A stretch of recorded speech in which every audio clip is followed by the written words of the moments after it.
All right, Chopper, how's it going? Cam, what's down, baby? Talk to me, baby. Man, glad to have you, man. Glad to finally have a chance to sit down with you. It's about that time, right? That's what it is, for sure, for sure. Well, I'm Yeah. going to get right into it, man. Diddy's on trial, Mm-hmm. trying to avoid a life sentence, man. He's looking at a lot of time. Mm-hmm. They're trying to bury him, man. It's been a rough trial for both sides. And sometimes it seems like Diddy's winning. At others, it seems like the feds are winning. What's your thoughts on the trial so far? All right. So far, in Diddy aspect, so far, okay.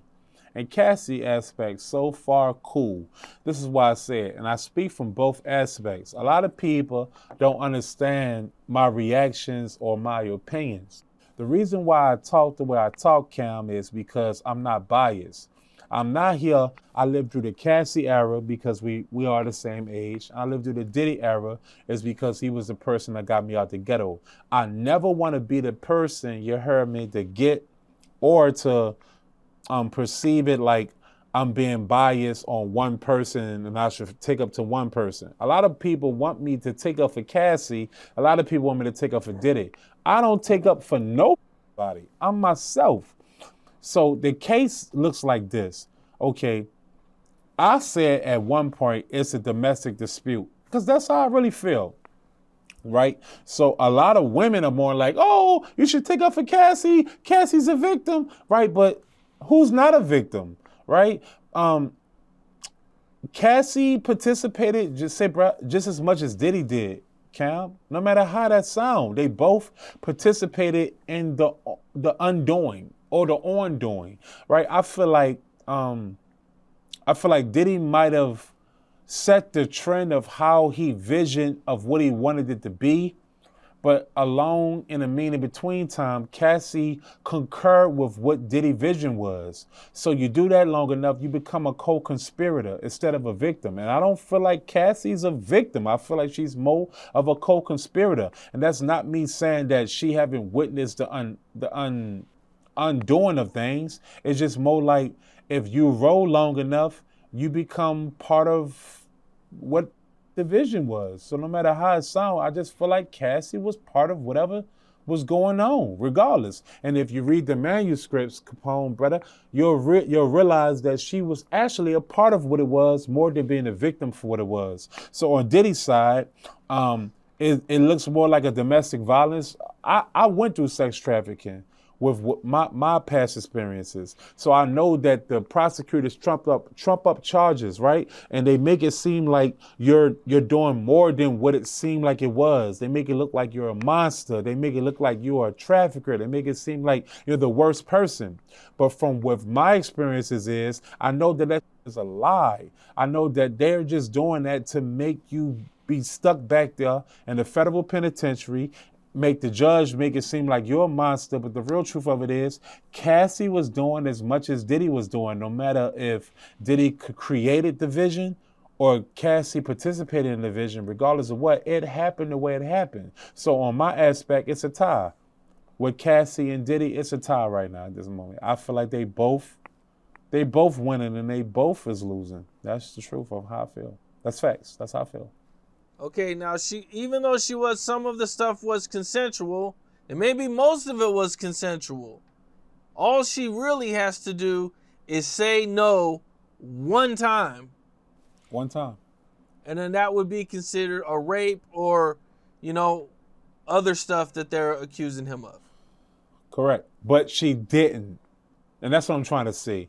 She didn't say no, not one time, not no time. So how bad of or how big of a monster he is when she didn't say no at any time. That means at the end of the day, Cassie knew what she was doing. And I'm not here to shoot her down. I know Cassie personally. I seen Cassie in Vegas when she told me that this was about to occur with her husband.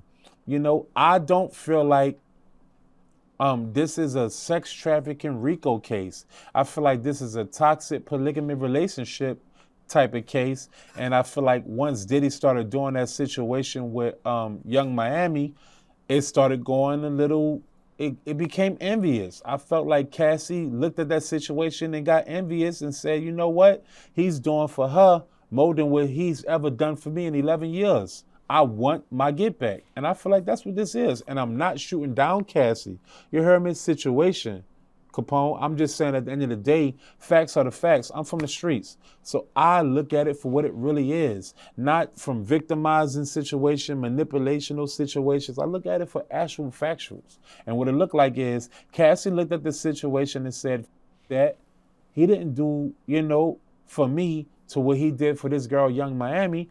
Oh, I'm getting compensated for this because I went through a lot of bull, which we all know Diddy gonna give her a lot of bull. Look at me, I walked for a cheesecake. I went through a lot of bull myself. You heard me? So I know that she was like, all that, I'm getting compensated for it. That's what I think this is about, compensational, but yet and still the feds say, even though you got compensated, we're still going to prosecute him, so we're going to subpoena you to go ahead and still get your money. We don't care about that. We still want him in jail, period. It was just his time to get prosecuted, period. That's just how I see it.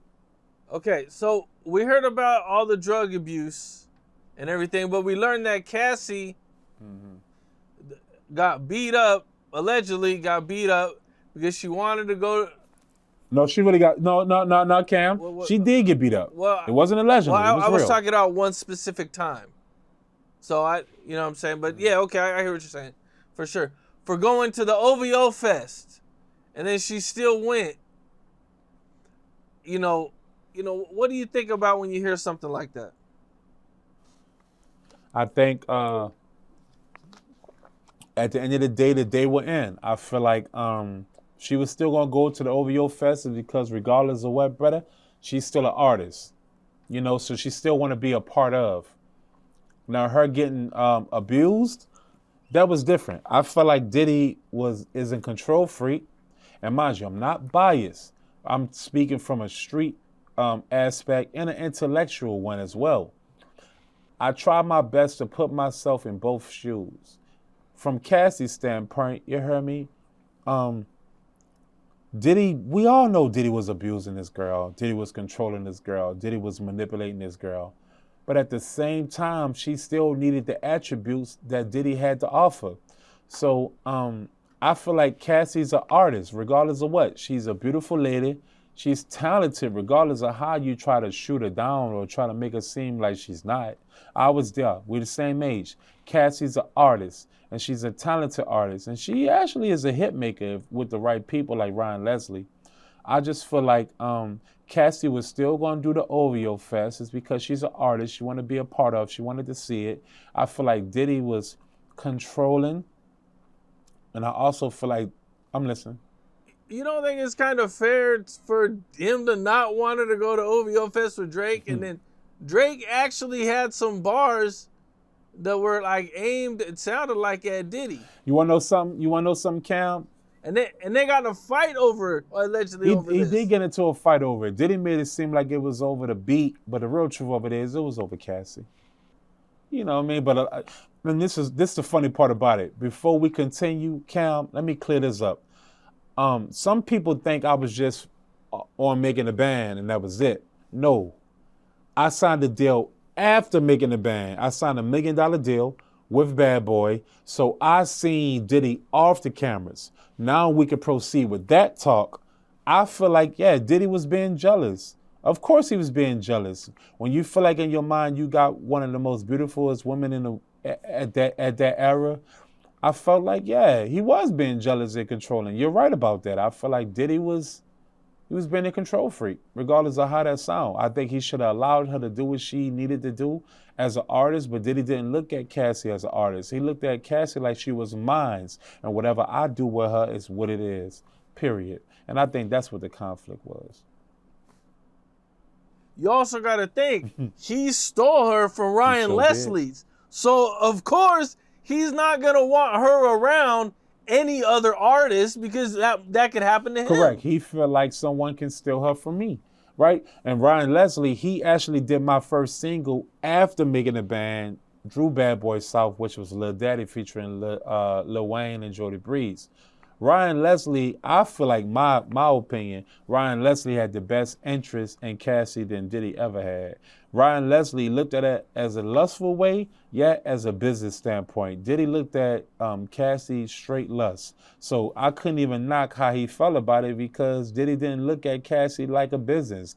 Diddy look like Cassie like I'm investing her to be the best, to look by my side more than what Ryan Leslie did, as I want her to be great.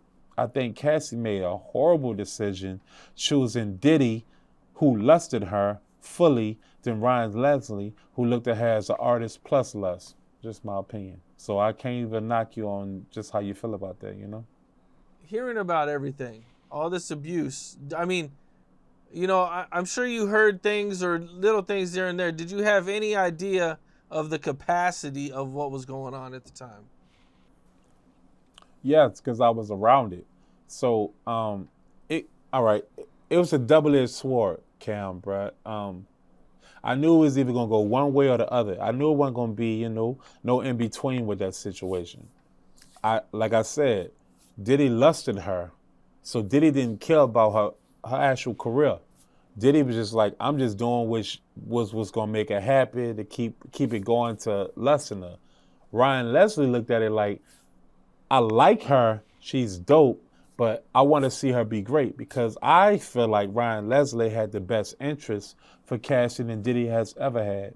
And that's just how I feel about that. You had said that you think that Cassie never loved Diddy. No, I know she didn't. Why do you say that? Why do you say that? Because at the end of the day, I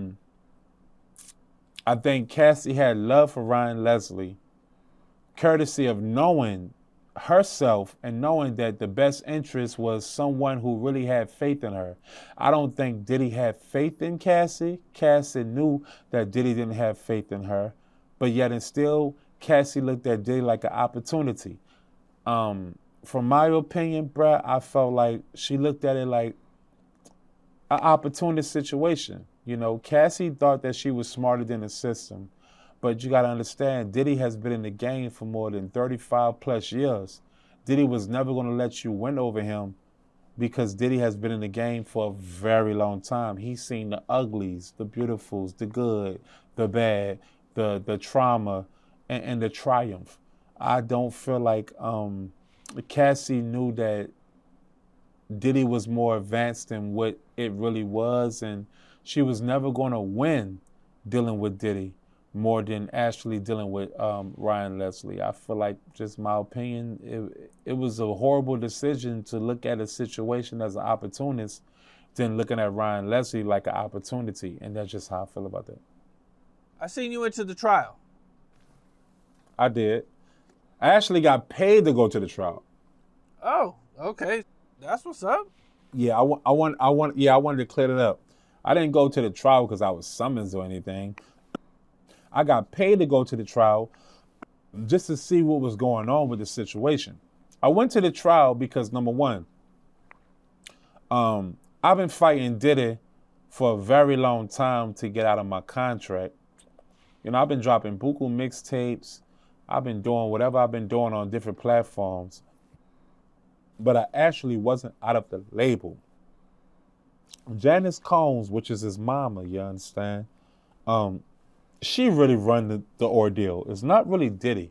A lot of people don't know this here, but Janice Combs, she really owns Bad Boy. It's not really Diddy. Diddy made sure that he crossed his T's and dotted his I's. So Janice Combs is the real owner.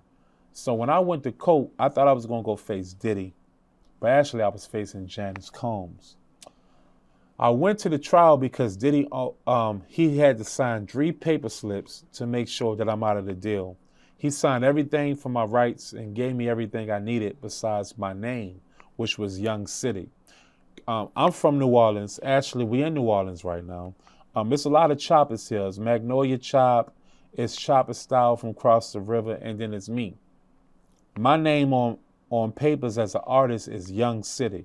So I say Chopper Young City because I've always been Chopper, but my name is actually Young City on papers as an artist. Diddy had to sign 3 papers. He didn't sign those papers, and I'm almost at my end with this civil, right? But he never did that courtesy of him going going on trial and going through this situation. So yeah, that's kind of what that is, Cam. He had to sign 3 more slips, and I'm out the building with Bad Boy, and he didn't do that, courtesy of him being on trial. What was the most surprising thing you seen when you went there? Looking at his sons, it really wasn't Quincy. I'm gonna start there. Looking at Quincy looked at me just like, Quincy really brainwashed. Quincy has been around Diddy since he was a child, and Quincy is Ashley Albee Show's son. He looked at me and was just like, wow. Justin, that little cornball, he looked at me and was like, yeah. And then Christian, he just was there. Christian don't know no better. That's Kim's son.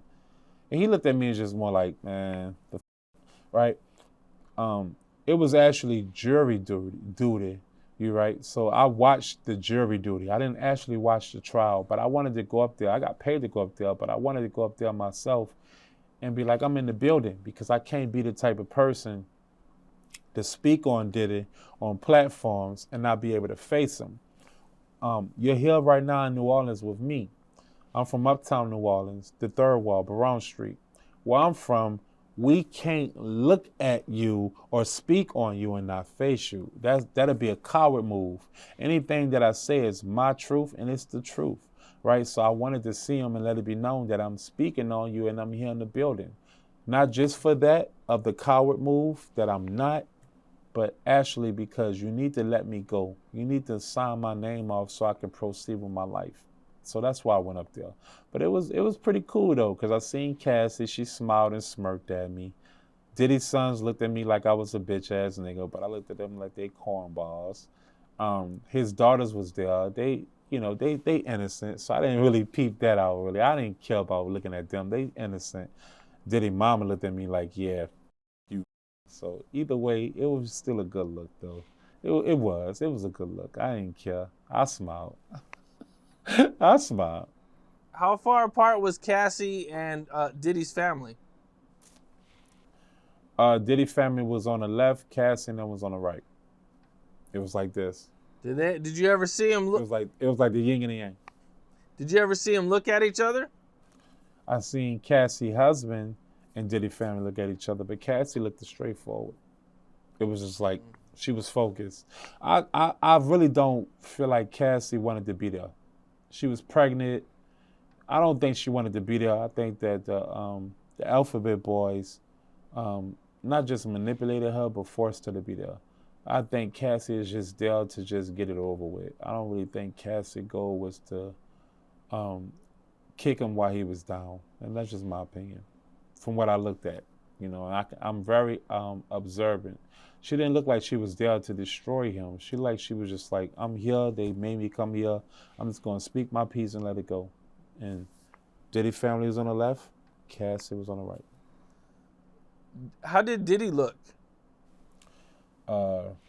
Diddy looked like an elder man. He looked like an older hip man. He looked like a man that he looked like a cool grandpa. He didn't look like he was out of the loop. He didn't know what he was doing. Diddy looked like he knew exactly where he was at, what he was doing. I could tell that posture-wise and characteristically, he kept his head up for his family. And I can't say he looked bad. Only difference is we're so used to seeing Diddy with, the waves and the dark hair, but in that trial situation, he had gray hair, and he looked like somebody cool-ass grandpa. So that's what I would say about that. Did you and Diddy look at each other? Did he see you? Yeah, when I came in, I low-key was low-key in the cut. I was in the back. But when he looked over to his right, well, actually, he didn't look over to his right because Diddy's family was to the left. He looked behind him, and he seen me. I guess somebody told him I was there. He looked at me and went like this. He was a face of disappointment. But the real truth of it is, I'm disappointed. It's because if it was up to Diddy, he would have dug me out like he did the Black Robs, the Maces, the Craig Macks, the Biggies, and all these people. Diddy would have dug me out if it was up to him. But courtesy of this situation, when you sign a deal with someone and then they are in this predicament, you have to release them. But yet and still, I spoke my piece and my truth on Diddy. And then he looked at me like, I can't believe you done this to me. But deep down, I can't believe Diddy done this to me. It's because when Katrina happened, you know, he told me to get on the road more than understanding the detrimental situation of the hurricane. And not just that, when I caught a sex trafficking charge in 2022, you know, I got Drew the bad boy, and I asked them, can they help me? And they told me no. So I was okay being there because I wanted him to see me. So the look was disappointment for him, but the outcome was disappointment for me.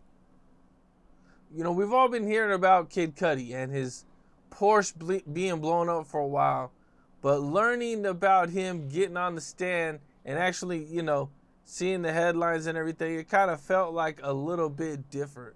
What's your thoughts on him, his willingness to get on the stand and say everything that he said? I think Kid Cudi is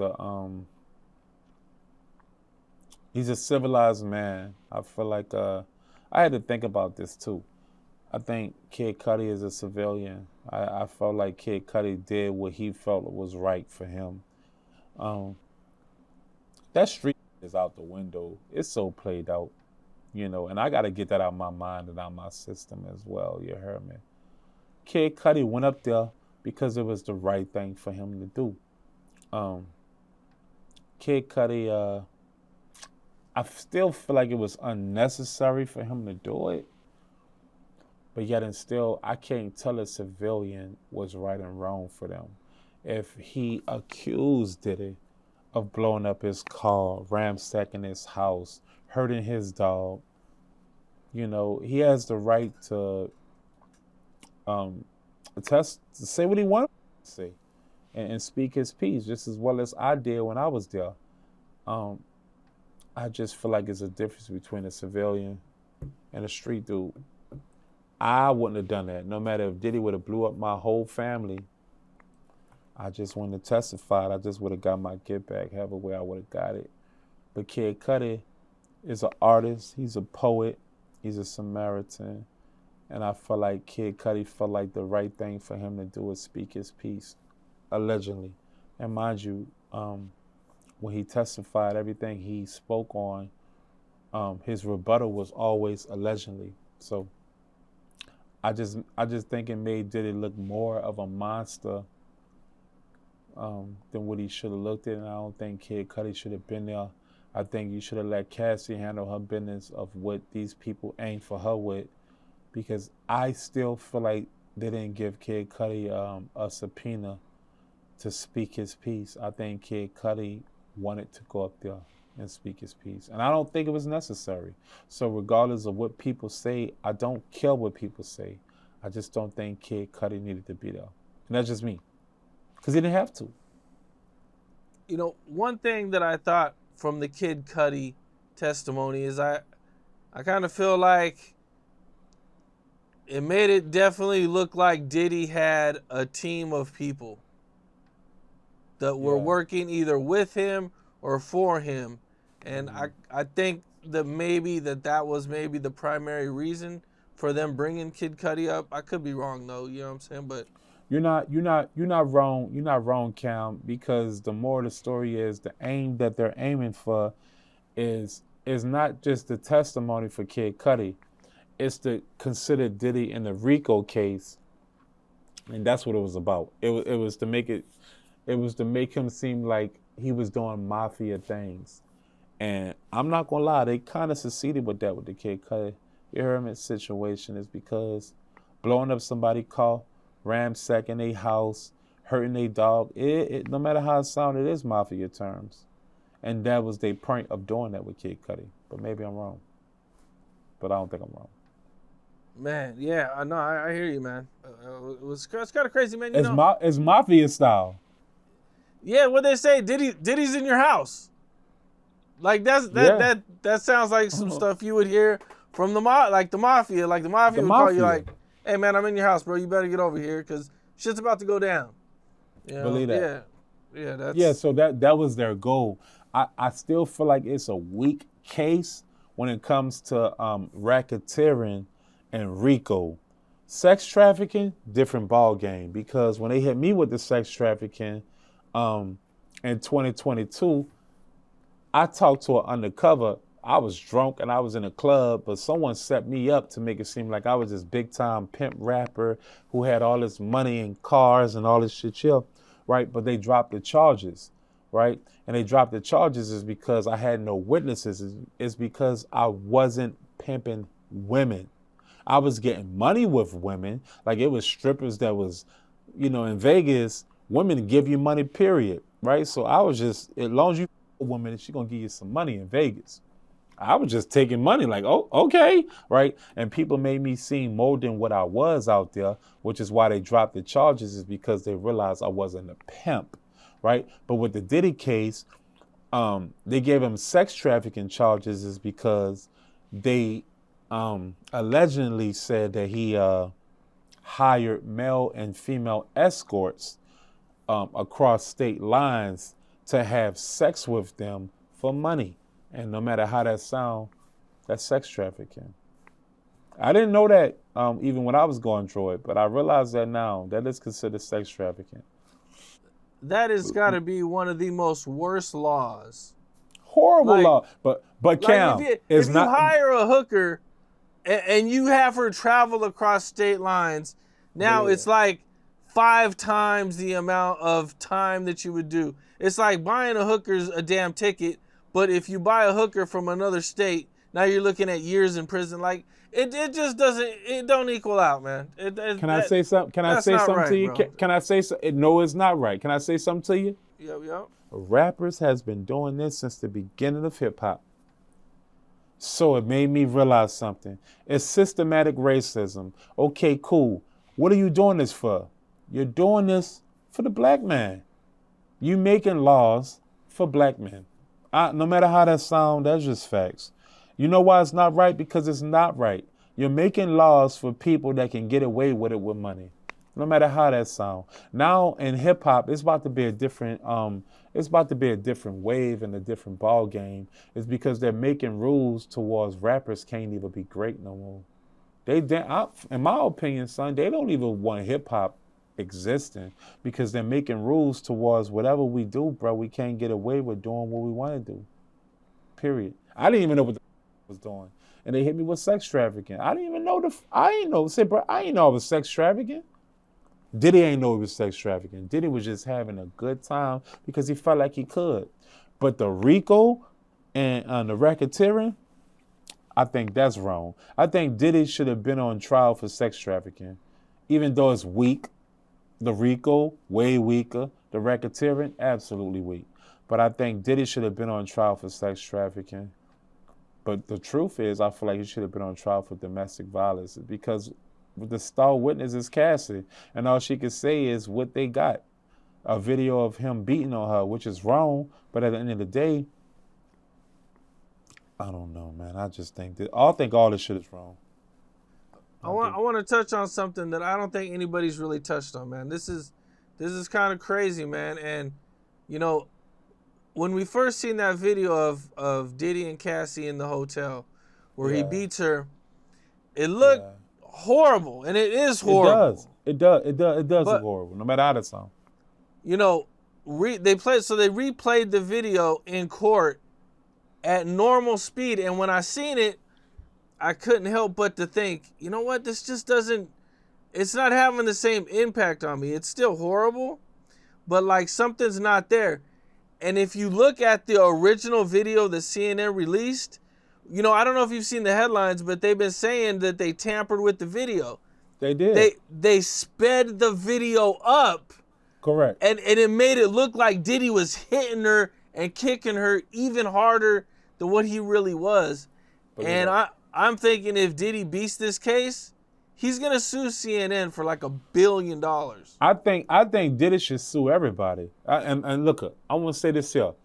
I can't lay back there and take nobody's side, but it's just I'm sorry, son. I seen Cassie. Me and Cassie I'm 37 years old. Me and Cassie is the same age. I seen Cassie do toxic shit to Diddy, but that wasn't documented. That wasn't on the scope according to the law. But yet and still, even on my page, oh man, you so wrong for taking up for Diddy. How am I taking up for Diddy? I'm just saying at the end of the day, we all go through this shit in life.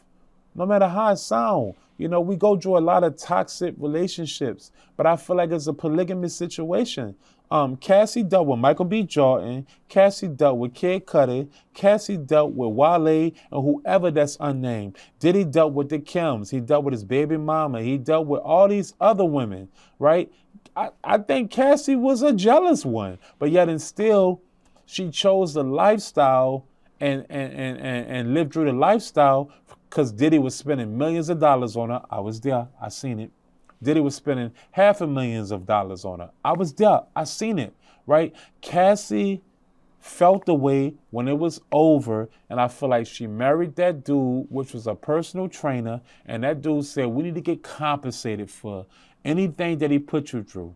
And that's what I think this case is about, compensation that went from civil to prosecution. And a lot of women ain't gonna understand that because a lot of women don't take accountability. But the real truth of it is, that's what is going on. It's a ability of unaccountability that women don't like to take. Women like to feel like, since I could have did a zillion things, but if you did 3 things, we gonna count that. And I think just, people gonna hate me for this shit, but that's just the truth. That's what happened. And I went through a lot of relationship situations and situationships as well. And I seen women do the most to men. And I'm not gonna say, you heard me, Diddy is innocent, because he's not.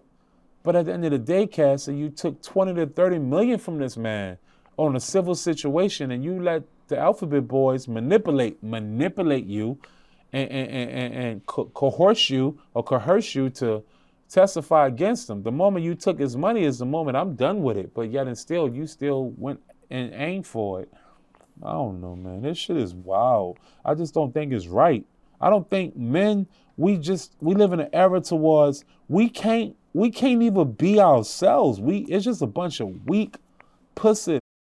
Now, it's because the laws made it towards we gotta be bitch ass to women. And I don't know. I don't know no more, man. We just gotta be bitch ass. Just like, I don't know. And they say sassy and all this shit.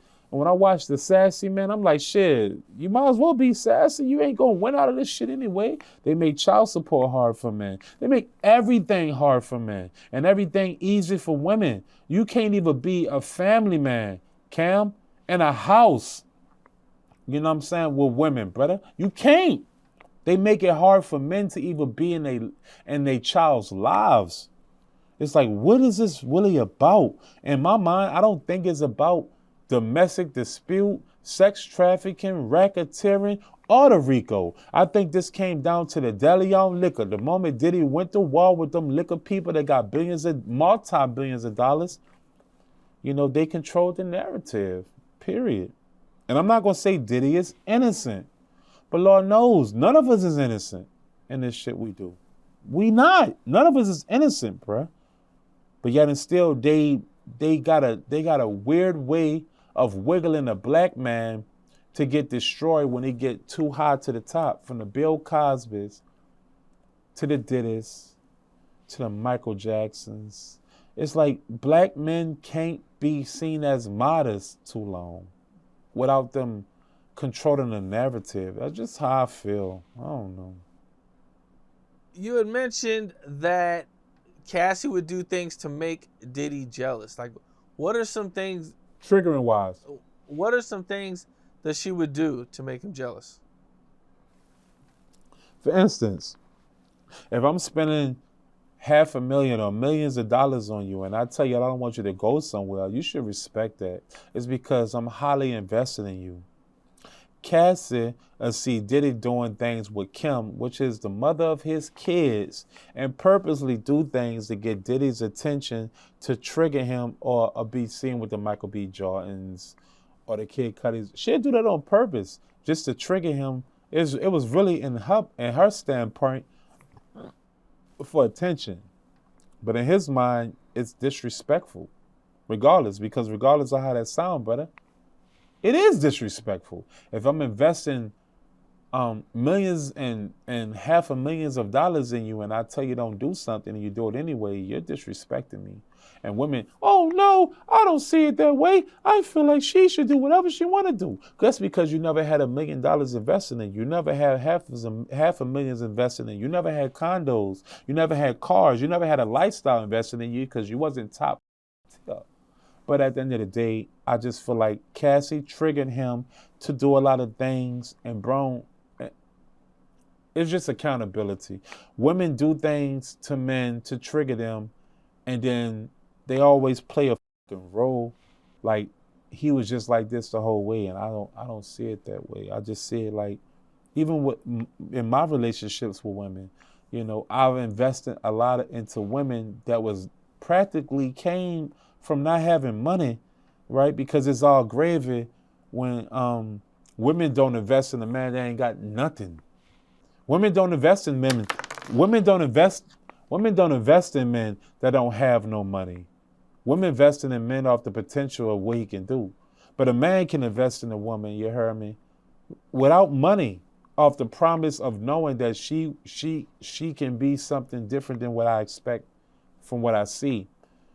Man, I just feel like, I don't know, man. We just living in a different world, and everything is just so victimizing and no accountability, and it's not like how it was when our grandmas was married for 50, 60, 40, 30 years. It's just like now it's hard to even get a good woman. It's because all the good women are in the cut, and all the women that getting their bodies done and getting plastic surgery and doing all this shit here, they are the women that we see, right? And it's so hard to get the good girls because everybody just want attention. And the moment shit go bad, they put the attention that they wanted and yearn for out there. It's just, I don't know, it's just so hard for us. I just feel like Diddy invested in her, and if you feel like you shouldn't do this here or do that there, you probably shouldn't do it. It's because he invested in you wholeheartedly.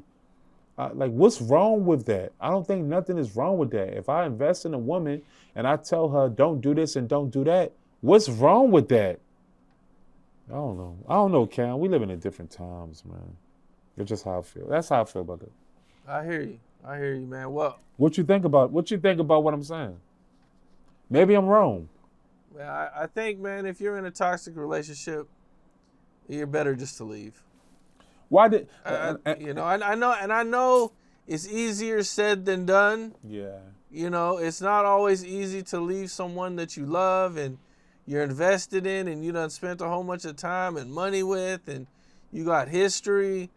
But it's in today's world, especially for a man, bro, you gotta have the strength to just move on, man. And you know what's crazy, Cam? You know what's crazy, Cam? I don't see how men these days don't just let it go. Like, it ain't that much love. It ain't that much lust either to just hang in there and deprive yourself. I don't think Diddy would have ever thought this would have happened to him. I don't think Cassie would have thought this would ever happen to her. I can never, you heard me, speak on any or take no sides, bruh. That ain't me. I'll be a fake. Like, I'm from Uptown. Say, bro, what it is what it is. I don't care. Facts is facts. I'm not going to lay back there and let somebody win that don't deserve to win. A lot of people feel like I'm doing wrong for taking up for Diddy. I'm not taking up for Diddy. Diddy owed me $500,000. You think I'm not taking up for Diddy. I'm just saying I look at it not as Diddy. I look at it as a man. And I look at Cassie as a woman. And I put it together. And I try my best to look at it forward and say, what's the real common denominator? The real common denominator is I don't think Cassie want to be there. That's just my opinion. Cassie don't want to be testifying. I don't believe that. I think everything is a Me Too movement. And I try to put myself in this situation is because even though my charges got dropped, you heard me, I still look at myself like I had a sex trafficking charge that I was facing, and it was rough for me.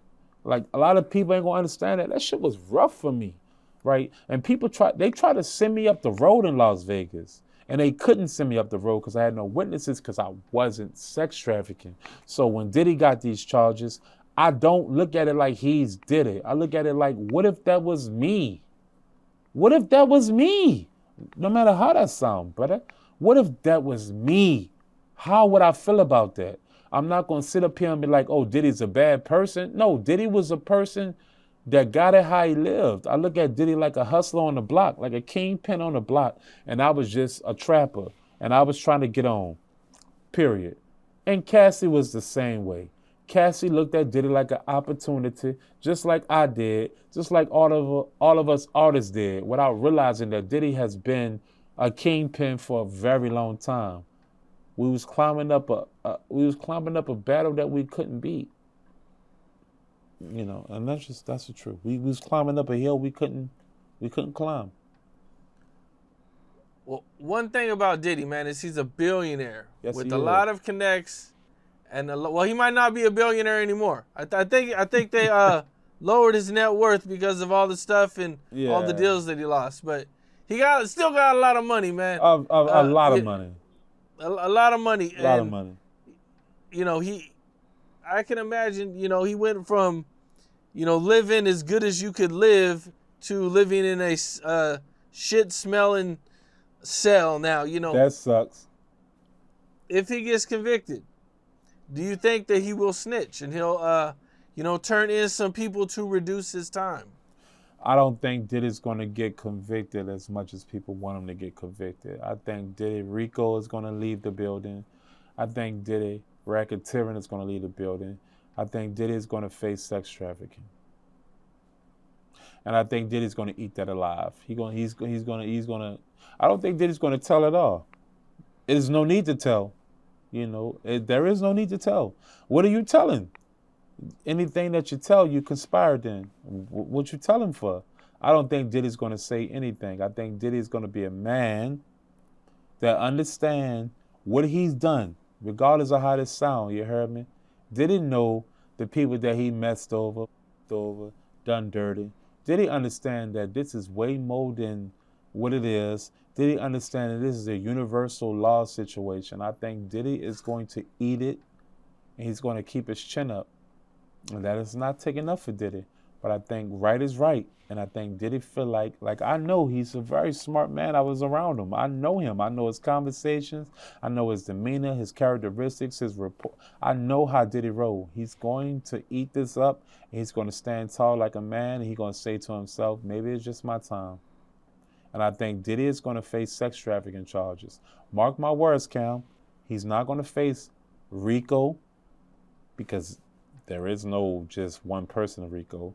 He's not going to face racketeering because nothing he's done was racketeering. I think he's going to face the truth. Sex trafficking charges. You know what I'm saying? Because I had the sex trafficking charges, but I had no witnesses. So I'm saying, but he has witnesses. And the worst thing you could have going to trial is witnesses. So I think Diddy's going to face that, and Diddy's going to take that. Because he got fire lawyers. He got powerful lawyers. High-paid attorneys. Diddy's going to face the sex trafficking charges, and I think Diddy's going to ride with it. That's what I feel like. And that's real, because that's the only thing that he should do. Face what is real. You know, you got me getting male escorts. Pause, that's weird. You got me getting female escorts. Okay, that's your laws. Okay, I feel like Diddy's going to face that, and he's going to fight this. And I think Diddy's going to get some time. I do. But I think that he's going to be okay with the time they give him. But what they try to give him from the 10 to 15-year deals, he shouldn't take that. Of course he shouldn't take that, because regardless of how that sounds, sex trafficking is the only thing they really got on him. Rico and racketeering is what they don't have on him. When was the last time you seen Diddy before the trial? When I had the sex trafficking charge, I seen Diddy in Las Vegas, 2021. And when I seen Diddy, he had the Bad Boy reunion, and yeah, I pulled up on him, and I seen Half PR, I seen Mace, I seen all of them, the Locks, all them boys. So wait, hold on. Mace and the Locks were at a Bad Boy reunion? Yes, yes, Mace and the Locks and Black Rob before he died. I can't specifically give you the year, but it was a couple years before that, before I caught the sex trafficking charge. Diddy shitted on me. He said to me, and I'm talking about, gave me access to everything just to shit on me. And he was like, he said, it ain't what you expected it to be without me, right? And I was like, nah, it's not. And he basically he shitted on me, really, basically. He got me on stage in Vegas, and all that was all gravy, but behind the scenes, he shitted on me. I'm going to be honest. He shitted on me and tried to make it look like without him, I'm nobody. And then put me on stage in front of all the audiences in Las Vegas, courtesy of him doing it, and letting it be known that without me, you're nothing. So to see him now, and he denied me when I asked him for my money when I had the sex trafficking charges. He told me no. He told me he's not going to help me. And this was after Las Vegas. He told me no, he's not going to help me. So now that he's going through it, I want to say to him, it's not that easy too, huh? You know what I'm saying? It's funny when a rabbit got the gun. It really is. It really is. Funny when a rabbit got so there probably won't be no more Bad Boy reunions now. No, that's over with. Because everybody at that Bad Boy reunion, they couldn't stand Diddy. You know, from being around all these boys. They didn't even want to be there. You know what I'm saying? Like, Diddy paid them to be there, but nobody liked Diddy, bruh. You know, Diddy ain't never helped nobody. Diddy always looked out for him and hands. Diddy ain't never look out for nobody. Diddy, the money that he spent is off the backs of all of us. You know, from the Khalid song that with me and Sean Dre, from the Khalid song, I'm Bossy, to the Shake Your Tail Feather with Meech, that was my shit. And then he turned that into him and Nelly and Murphy Lee shit. You know, and that was your song. So you wrote his verse or the hook? Yes, I did. So basically how it went down, me and Chingy, this is facts, me and Chingy was in the studio at Daddy's house, and we did a song together. And then I came back in the studio, and it was Diddy's song. And yep, I had to eat that. And that song right there, like 2-3 million sales, and I got nothing from it. Okay, so let me put this. Let me make sure I get this right. You and Chingy go in there. Mm-hmm. You write the rest. So do you write the hook? Yes. So the exact hook they sung. That's the exact hook that you came up with. Yes. What about Diddy's verse? Did you write any of Diddy's verse? It was my verse. He just took it. Okay. And who gave you guys the beat? I don't know.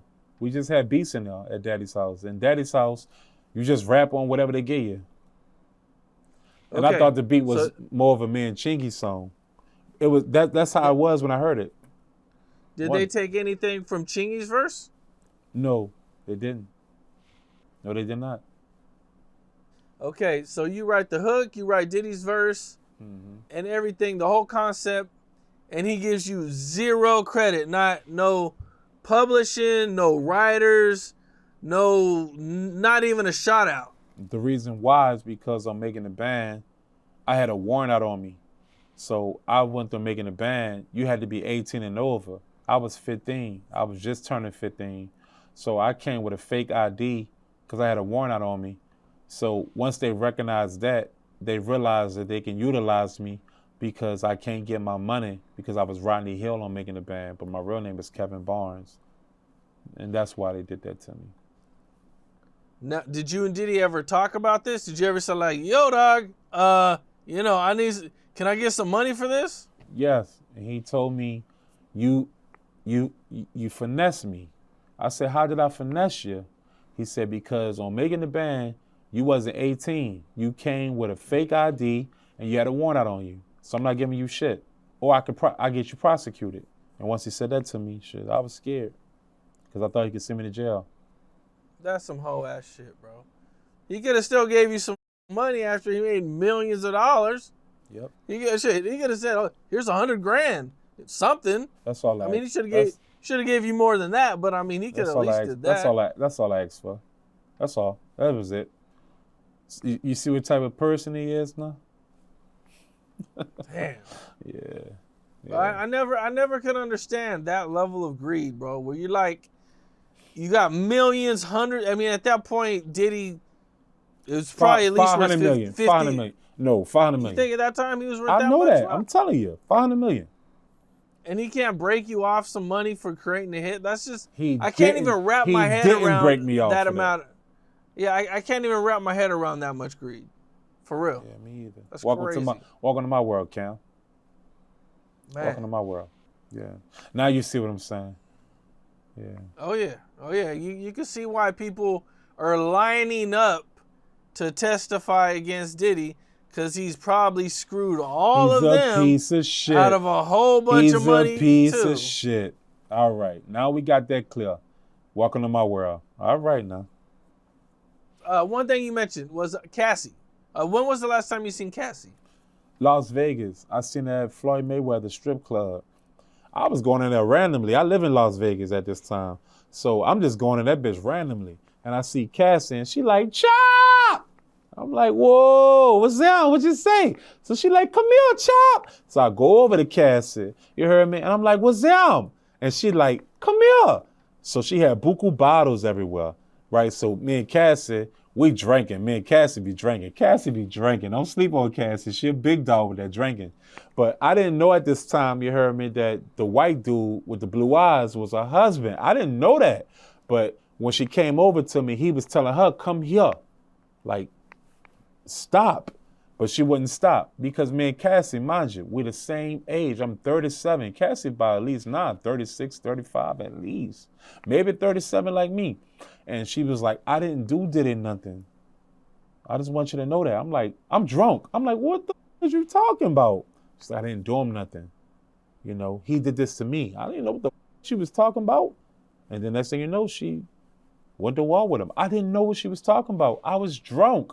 I was just having fun. I'm looking like me. I got my jewelry. Look at me. I look good. Something in my mind like, what the f*** is you talking about?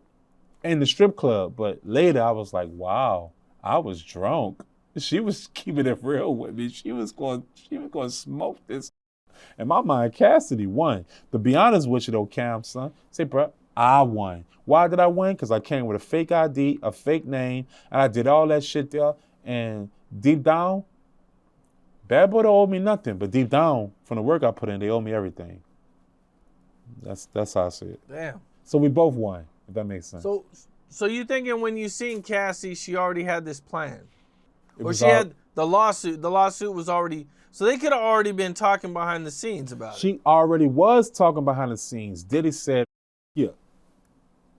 That's the difference. Diddy said, no, I ain't giving you shit. And then when she started talking about the Kid Cudi blowing up a car and all this shit, chill, that's when it got real. That's why I gave him the money. Man, you know, people have said this. If Diddy would have just gave her that money from the beginning, years ago, none of this would probably be happening. Years ago. He told her no. His arrogant ass told her no. Yeah. And look what happened. She him. So is she really wrong? Come on now. I think she did right. He asked me. Man. Yeah. That's nuts, man. Okay. It is nuts. At what point did you see Cassie start coming around? Like, because you were around before Cassie, right? Yeah. So Cassie came around with Ryan Leslie. Mind you, Ryan Leslie did my first single after making the band. I was signed to Bad Boy South. So Ryan Leslie did my first single, which was Lil Daddy, featuring Lil Wayne and Jody Breeze. So I seen Cassie around that whole wave. And Cassie was like the coolest person in the world. Like just cute and cool. So I didn't understand the dynamics of how Ryan Leslie was there head first about Cassie, and the next thing you know, Ryan Leslie not around at all, and then Diddy just took Cassie, and it just became Diddy and Cassie world around there. So when she came around with Diddy, her chest was poked out. But when she was around Ryan Leslie, she was the coolest person in the world. I'm talking about a cool mother. When she got around Diddy, she started feeling like I'm the boss of all y'all. Oh, so her relationship with Diddy made her change into, like, she got I'm cocky that bitch. and arrogant. I'm that bitch. It became, I'm that bitch. I know what's going on with all y'all without y'all even knowing what's out. And even our relationship, me and Cassie, you know, she went from being cool with me to just like, what up? You good? All right. And then doing whatever she just, her chest was poked out. Period. No matter how that sound. She was the big girl. Yeah, she was a big girl. Only time that she really bowed down was when Kim was around.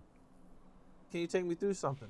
Yeah, so Cassie was a big dog, and when Kim came around, she had fire in her eyes. She was jealous. She hated every situation, because Kim was the real big dog. It wasn't really Cassie. Kim ran low-key Bad Boy South with us, from the jocks to the Jesus to the boys in the hood. That was all Kim idea. Facts. So Kim really ran her own label. Kim was still involved in Bad Boy even after her and Diddy were done. Yes. Kim ran Bad Boy South.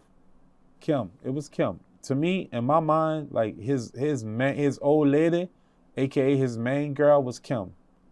Cassie was more like a fun fling. I do what I want to do. Bitch, shut the up and let me do what I want to do and do whatever you do type thing. When Kim came around, Cassie felt the way. When Kim wasn't there, Cassie was the big dog. And that's how it was. So was Diddy still hooking up with both of them? No, I never seen that. He distinguished Kim from Cassie. He never put them together. His freak offs, or what they say, was never with Kim. Kim ain't play that shit. Kim was a real, and Kim was from Georgia. And keep this in mind, Kim was a Georgian. Like, Kim was a dirty South, I ain't going type female. Cassie was with all the shit that Diddy was with, but Kim wasn't. Diddy knew who to play with and who not to play with, because Kim stabbed that. She poked that boy in the wrist, and she poked him in his artery, and he almost lost his life. So if you ever see Diddy wear a cast, it's because Kim poked him. Because Diddy tried to put his hands on her, and Kim poked him with a knife, whatever he poked him with. But Cassie, he could beat on Cassie, and it'd be all gravy, but he couldn't beat on Kim. Facts. Kim was a real one. Now, seeing Cassie from the beginning, you know, and seeing the evolution of their relationship, did you see like a change in Cassie from maybe the beatings or from the drugs or from everything that was going on? Yeah, right. Say, bruh, when Cassie was around at first with Ryan Leslie, she was clean, she was sober, she was focused on her career, she was on her way. She was happy to be down with Bad Boy. When she got down with Diddy, I'm that bitch, my chest is poked out. All y'all, I do what I say, I do what I want to do. He gonna tell me what the is going. I don't know, it was different. Cassie was different when she got around Diddy, and then she got on drugs. You hear me? She used to nod off and shit. You did, and I don't think it was heroin and all that. I think Cassie was on like Percocets and cocaine, so she had up and down moments. And I'm from the streets of New Orleans, and I know what up and down mean. That means you're doing all different types of drugs. When you up, you're on cocaine. When you're down, you're on Percocets. So Cassie she got down with Diddy and became a junkie. When she was with Ryan Leslie, she was focused. She was an artist. When she got down with Diddy, she became that bitch. But it came with a consequence. It came with prices, you know? Now, there's been this one, viral clip of Fabulous, Jadakiss, and Diddy. And in this clip, Diddy's like, yo, we ain't never partied. And Fabulous is like, yeah, man, we party. Diddy's like, nah, man, but we need to party. I'll pass.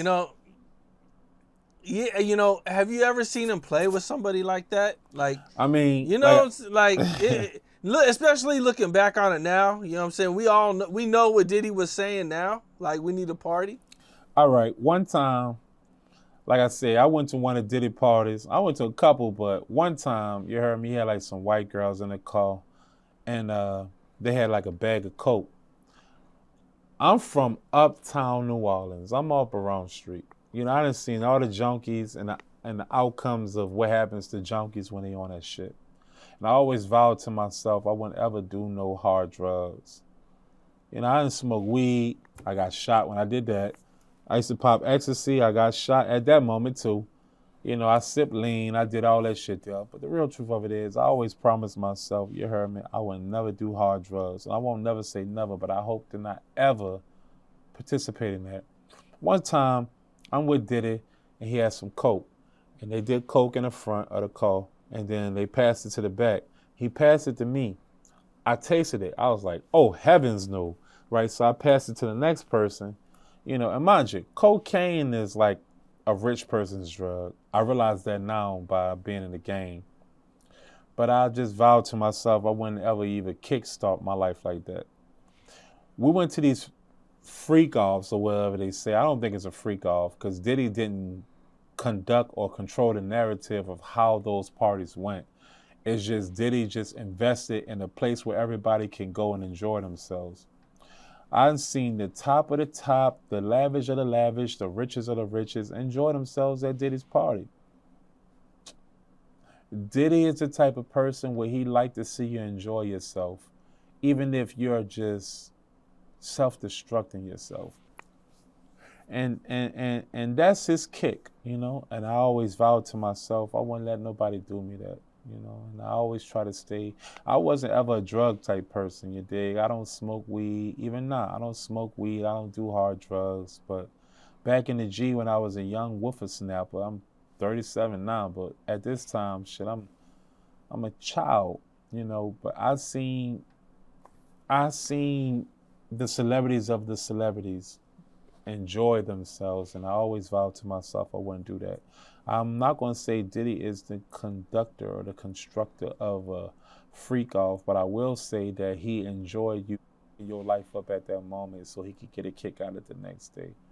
So that's all I'm going to say about that. So when he invites you to his parties, he know it's about to be extravagant. You're going to put your life up for the night, and then the next day you're not even going to know what happened. So what I will say about that is, I don't know if there's a such thing as freak offs, but I know Diddy get a kick out of allowing you to put yourself up into the next day towards he talk about it. And that's what I'm going to say about that.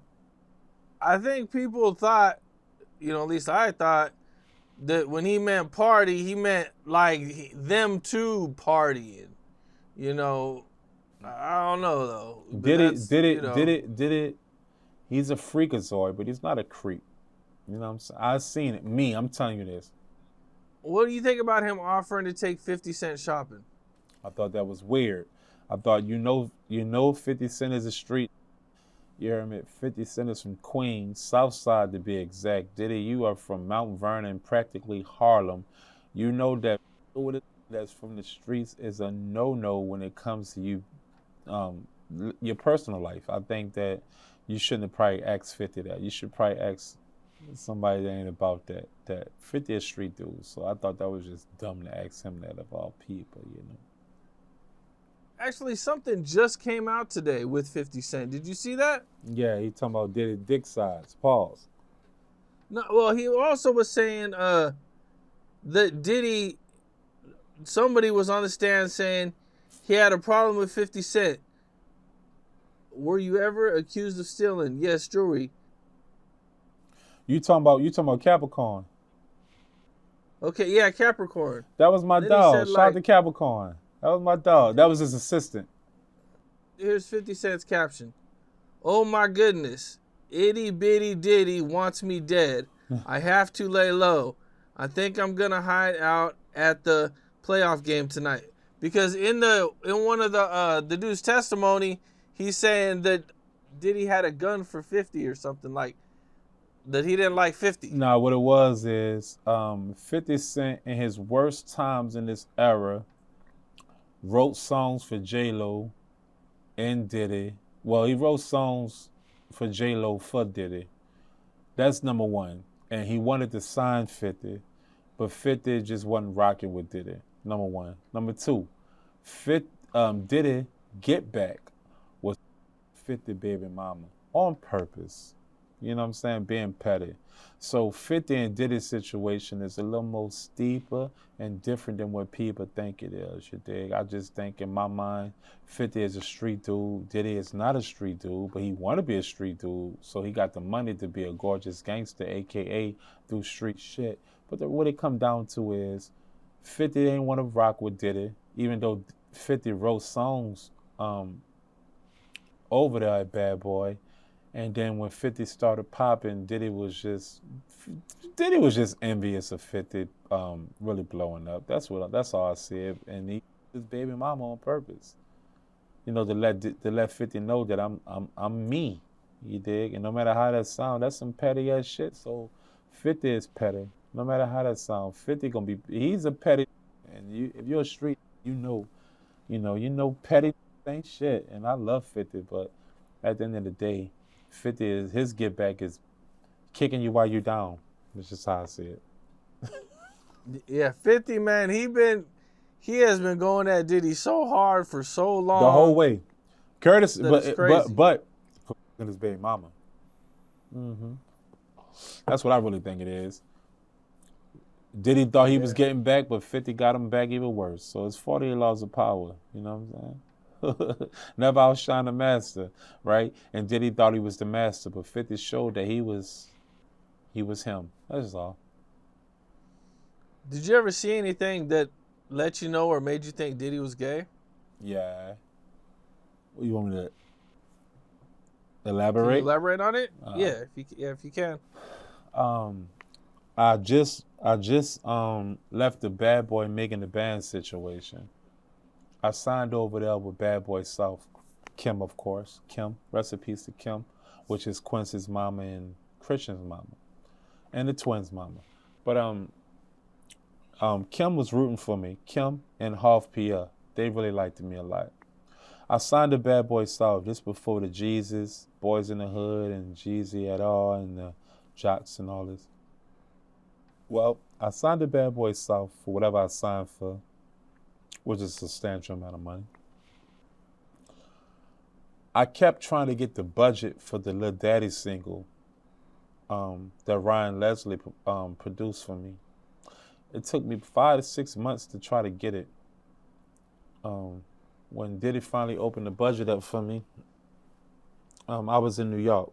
And then I'm just minding my business, enjoying myself. And, we feel like we got a hit, with Chop. And everybody's excited, Half PR, the Kims and all that. They all excited about it. Well, one time I'm at Daddy's house, and Half PR called me. And he was like, get Puff for me. A lot of people called him Diddy, but Half PR called him Puff. I love Half PR because he's Haitian, I'm Haitian. So it was a Haitian thing. It was always love for us. I still got love for Half. Half PR was like, put Diddy on the phone. I got to holler at him about something. Okay. So I go into the A room. So I'm like, Paulie was there, his big security. One of his main securities, actually. And I'm like, Paulie, say, bro, Diddy, Half want to talk to Puff. And Paulie was like, I can't do that until Puff green like that. So I put Half on the phone on speaker, and Paulie looked the other way. When Paulie looked the other way, I walked into the room, opened the door, and I seen Diddy and a white man, a very powerful white man, groping, grabbing each other's crotch, kissing on each other. When I seen that, I shut the door, like, whoa. And next thing you know, I shot Lil Daddy in like 3 days. I shot the single by myself, and I shot the remix with Lil Wayne and Jody Breeze the same day. So, yeah. And if I say the guy name, you'll lose your platform.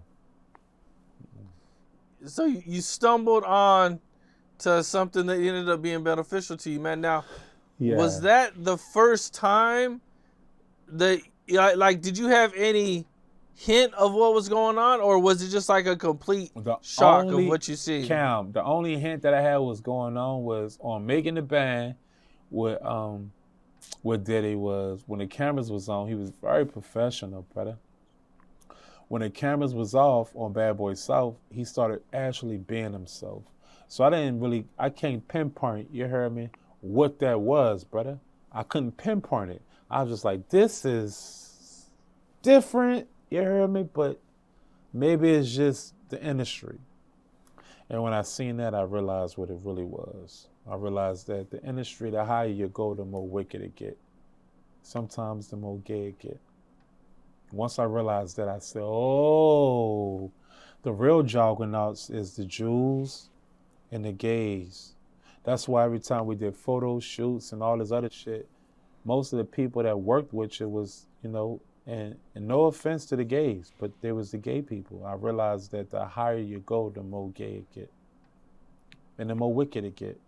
And I have no offense to none of those type of people because I'm not homophobic. Whoever do their thing, but that's what I seen. And that's what I realized. The higher you go, the more wicked it get. Wow, that's okay. Yeah. Dang. I don't have nothing against them either, man. Whatever a man or woman want to do, that's their preference. in their bedroom is. I don't have a problem look, with it all, man. say Cam, look, even with Diddy, I have no problem with him being a freak. Like, that's not a crime. You kept working with him after that, right? So it couldn't have bothered you that much. It didn't bother me at all, but I still thought about it. Yeah. I still was in my mind, and people around me say, bro, I'm looking at everybody like, I can't even tell y'all this, right? But they always like, say, bro, Diddy invited us to this. Diddy invited us to that. You heard me? You don't want to go? And I'm like, no, I don't want to go. But they never quite understood why I didn't want to go. I was afraid. Truthfully, I was afraid. Because I know, not even to cut you off, son, but I know myself. If I was put in that type of situation, say, bro, I'm not even no killer type dude. I'm not no killer gangster, no thug, no Pooh Shiesty, Mask, Dirty Clip, why? I'm none of that. I'm just a young hustler from off Barone Street. But I know if I'm put in this situation and I'm uncomfortable, I'm going to kill somebody. You know what I'm saying? And I know in my mind, like, it just ain't smart for me to be a part of something that if my back is against the wall, I'm going to do something. That's how I felt. I interviewed a guy named Ant Glizzy. And he told a story about being in the studio with Shy Glizzy and Wale and Cassie.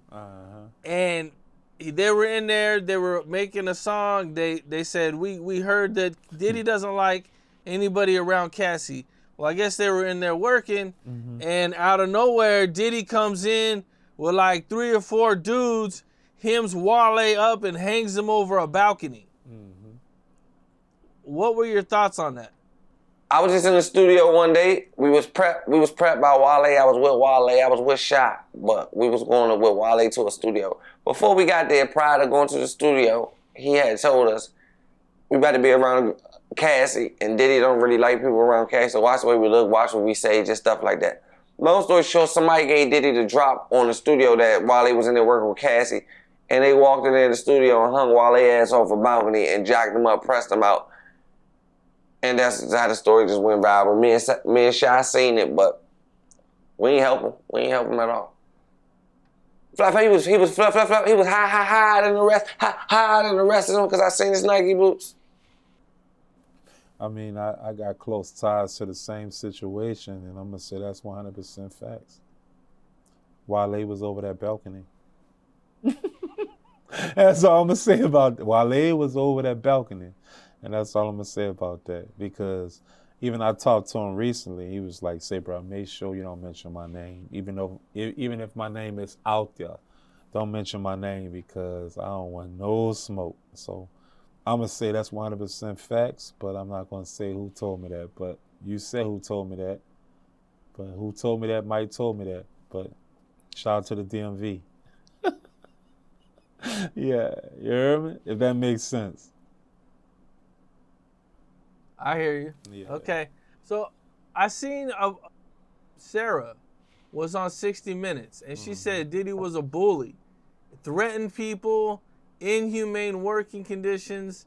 You know, I guess there was one time when she went to the studio, the cameras didn't follow her, and Diddy kind of cornered her and asked her how she doing, and, you know, he kind of rubbed her breast and, you know, said, if you needed anything, let me know. You know, what's your thoughts on that? I believe at first Sarah might have been keeping it real. But I also seen Sarah indulging in situations that was uncomfortable to my eyes.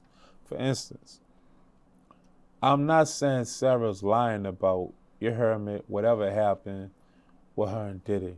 But I'm going to say from my comfortability with my eyes, what I seen was Sarah looking beautiful, because way back in the G's, Sarah was no doubt beautiful. I don't know now, not my business. But I seen Sarah look gorgeous, beautiful, you dig? And then I seen Diddy, because we lived on Park Avenue on Making the Band season 2, maybe 3. I seen Diddy come down like 4, 5 in the morning in the road and tell Sarah, come here. You heard me? And Sarah, come. And then Sarah come down like 7, 8 in the morning, looked like she rolled down a 50-foot hill. So, I mean, I'm not a duck. I don't quack. If you look beautiful one moment and then you come down 5, 6 hours later, look like you rolled down a 50-foot hill, it ain't rocket science of what I think happened to you. And then you didn't come down there and distraught. You didn't come down there traumatized. You came down there happy, satisfied, drunk, and you went to sleep happy. And then when that first situation happened, when I seen him do that, you know, you was acting like Cassie. Your chest was poked out. You was demanding, oh, y'all can't smoke in the car and all this. You're like, Sarah, what the fuck did you talk about? I knew right then and there that did it 100%. And that's just my opinion. Facts. Facts. So she could take it how she want to take it, but that's facts. Damn. Okay. You guys had a falling out? Like, what's your guys' situation? The situation came down to, I would never speak on Sarah. I would say, bro, I was going to take it to the grave with Sarah.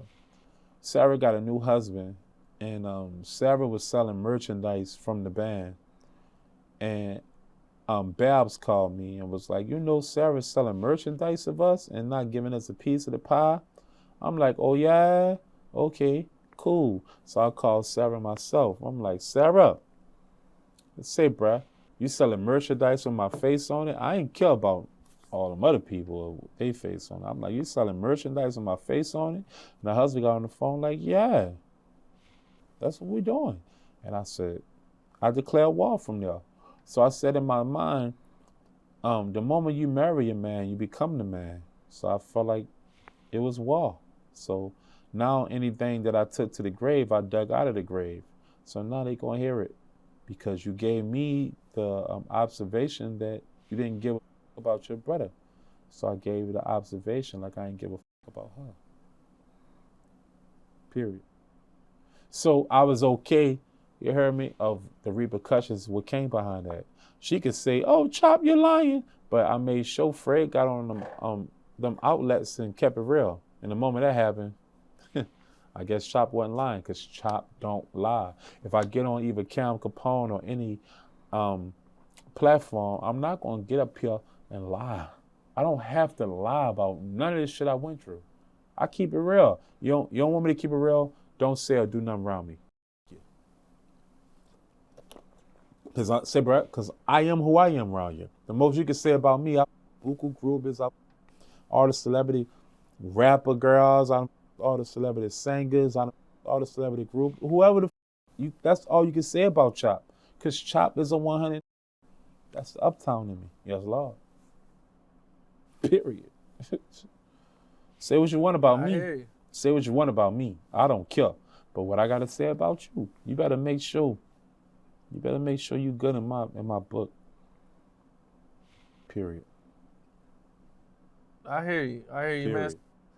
Since all this has been going down, you know, I've been seeing Diddy's sons, you know, they've been kind of active on people. They've been, you know, I think they kind of got at Ray J and me. You know, they've been getting at people, man. You know, what was your experience like with them? What is that? Justin, the little curly hair little boy. Said, bruh, he hit me on a white girl Instagram. So I picked it up. I'm like, who this is? And so I hear, it sounded like a little function, you heard me? You know what they say in Cali, the function, you heard me? So it sounded like a little function. I could tell that, you know, they was kicking and laughing and shoe-showing and ribbing and josting, right? So I could tell that they was drunk, right? So he was like, I don't appreciate what you're saying about my daddy. I'm like, who the f is this? He's like, this Justin. And the only thing I thought about with Justin was Justin's that we used to go to a restaurant in the A and in New York. I'm like, this got to be his son. So I'm like, all right. And he started talking shit, and I told him I'll beat the out of him. And basically, he was like, you ain't gonna touch me. I'll put money on your head. The moment he started talking like that, I just let it go. And then I thought about it. I'm not really accomplishing nothing telling him I'm gonna beat him or him telling me he'll put money on my head. At the end of the day, he in LA, or maybe he's not now, but at this time he was in LA. I was like, I'll just see him how I see him. It's easy to get through to him because I know people, he know your day, so I wasn't really tripping on it. When I see Lil Justin, he just gonna have to holler at me, you heard me? But that's how that went down. So it was cute, you know what I'm saying? But Justin don't know, like, Lil Daddy, you like 5'5", 5'6". I'm 6'7". I beat out you. But at the end of the day, this has nothing to do with Justin. Justin just taking up for his paw, which he should do. You did, but he don't understand that the life that he's living is off the backs of us. So it's bigger than Justin. So I'm gonna leave that alone and let that be, because I was told after that situation happened from his team to let that go, because he's just a little boy. So I am gonna let that go. So I'm not gonna speak on Lil Justin no more. But when I see him, I just want him to have the same energy. That makes sense, bro? Yeah, Because I don't play. I don't play. And that's just all it is. I don't play. The end. You know. And I'm gonna leave it alone because his side said to leave it alone. But at the end of the day, Lil Daddy's still a grown man. So when he see me, I'm not gonna keep my bargain of leaving it alone, because you have to keep that same energy. Yeah. Yeah, you got to keep that same energy. So, you know, one thing I did learn that you were telling me about is that you knew Big Meech and BMF. How did you meet them? That's kind of crazy. All right. After I left New Orleans, I was about 14 years old. This was about close to 6 months before I made the band. Mind you, bro, I made making the band at 15. I was 14 at this time. Frank Ski, I knew his people. He told me to come to the A and he'll listen to my songs. Say, bro, I was so tweaking to just make it. So I caught the Greyhound from New Orleans to the A. When I got to the A, I got off the Greyhound. As soon as I got off the Greyhound, I looked across the street. It's buku foreigners and Europeans I never seen in my life. I was like, oh, this is nice. So I walked over there as soon as I got off the Greyhound. When I walked over there, I seen Lambos and Porsches and Bentleys and Mercedes, shit that I couldn't even fathom, you know, shit that I never seen the Cash Moneys and the No Limits drive around uptown. You know what I'm saying? I was like, damn, this shit look nice. So I tried to give a person in the Lamborghini my demo.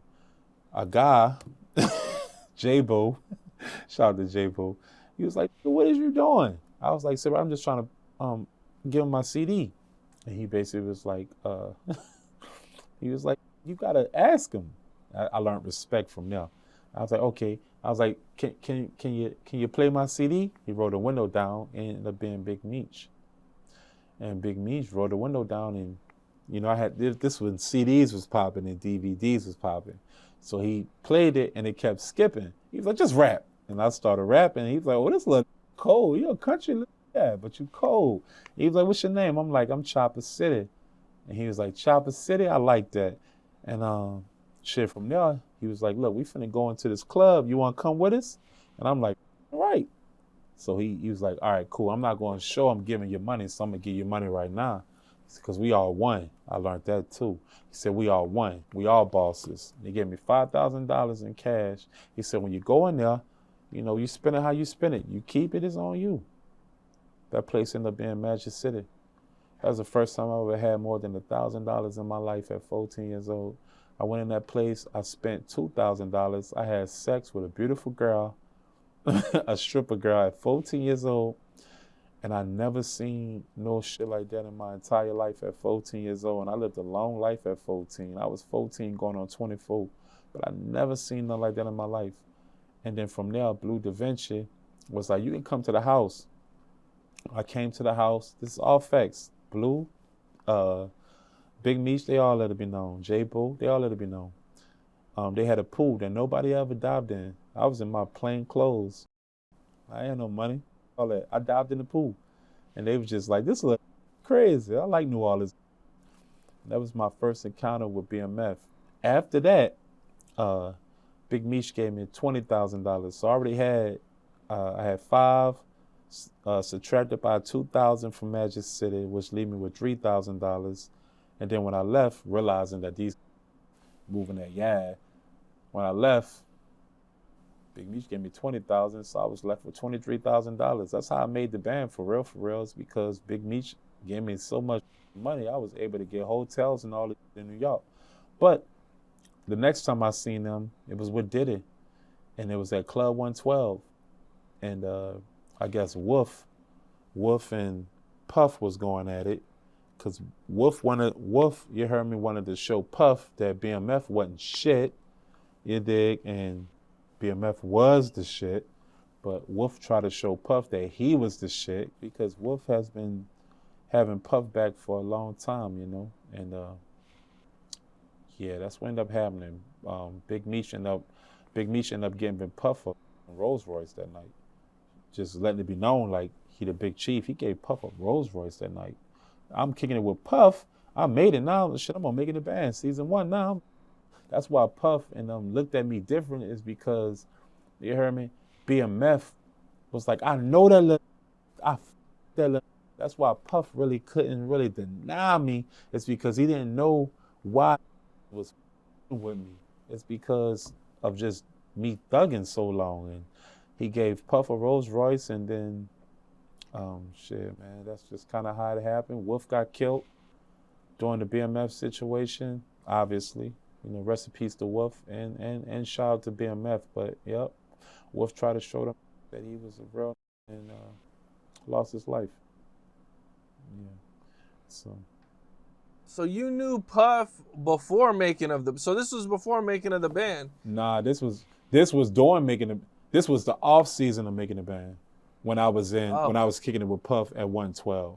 I knew BMF before I knew Puff. Okay. Got it. Okay. And then you said Meech gave Diddy a Rolls Royce. Because it was Puff's birthday. So That's when Puff came outside, he had a Rolls Royce with a ribbon on it. Yep. Damn. Yep. Facts. And at this time, I'm around Puff, and Wolf kept bickering and telling Puff that these wasn't shit. And Wolf is so used to telling Puff something, and Puff roll with it. But at this time, for some reason, Puff was just rolling with BMF.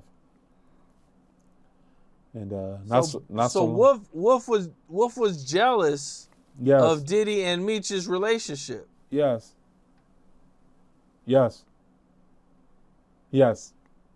Damn. And okay, within 6 to 8 months, Wolf got killed by that situation. Over a female, but really it was jealousy. It was animosity. It had already started way before that. Correct. And that's how it started, from that day when Meech, I'm happy Meech home because I know him personally. It started when Meech was just like, you know, it was talk over action. Wolf was like, man, this ain't shit. And then next thing you know, Puff go outside and got a Rolls Royce. You know what I'm saying? Like, if they ain't shit, why you got a Rolls Royce out there? You know what I'm saying? Yeah. It's kind of hard. You kind of got to feel like you might have said some shit you probably shouldn't have said at that point. Now you get what I'm saying. I just felt like Wolf just Wolf so used to telling Puff something and Puff roll with it. For some reason, Puff just stopped. He wasn't rolling with it. Puff was rocking with BMF. What do you think was like the wildest thing you seen while hanging out with BMF?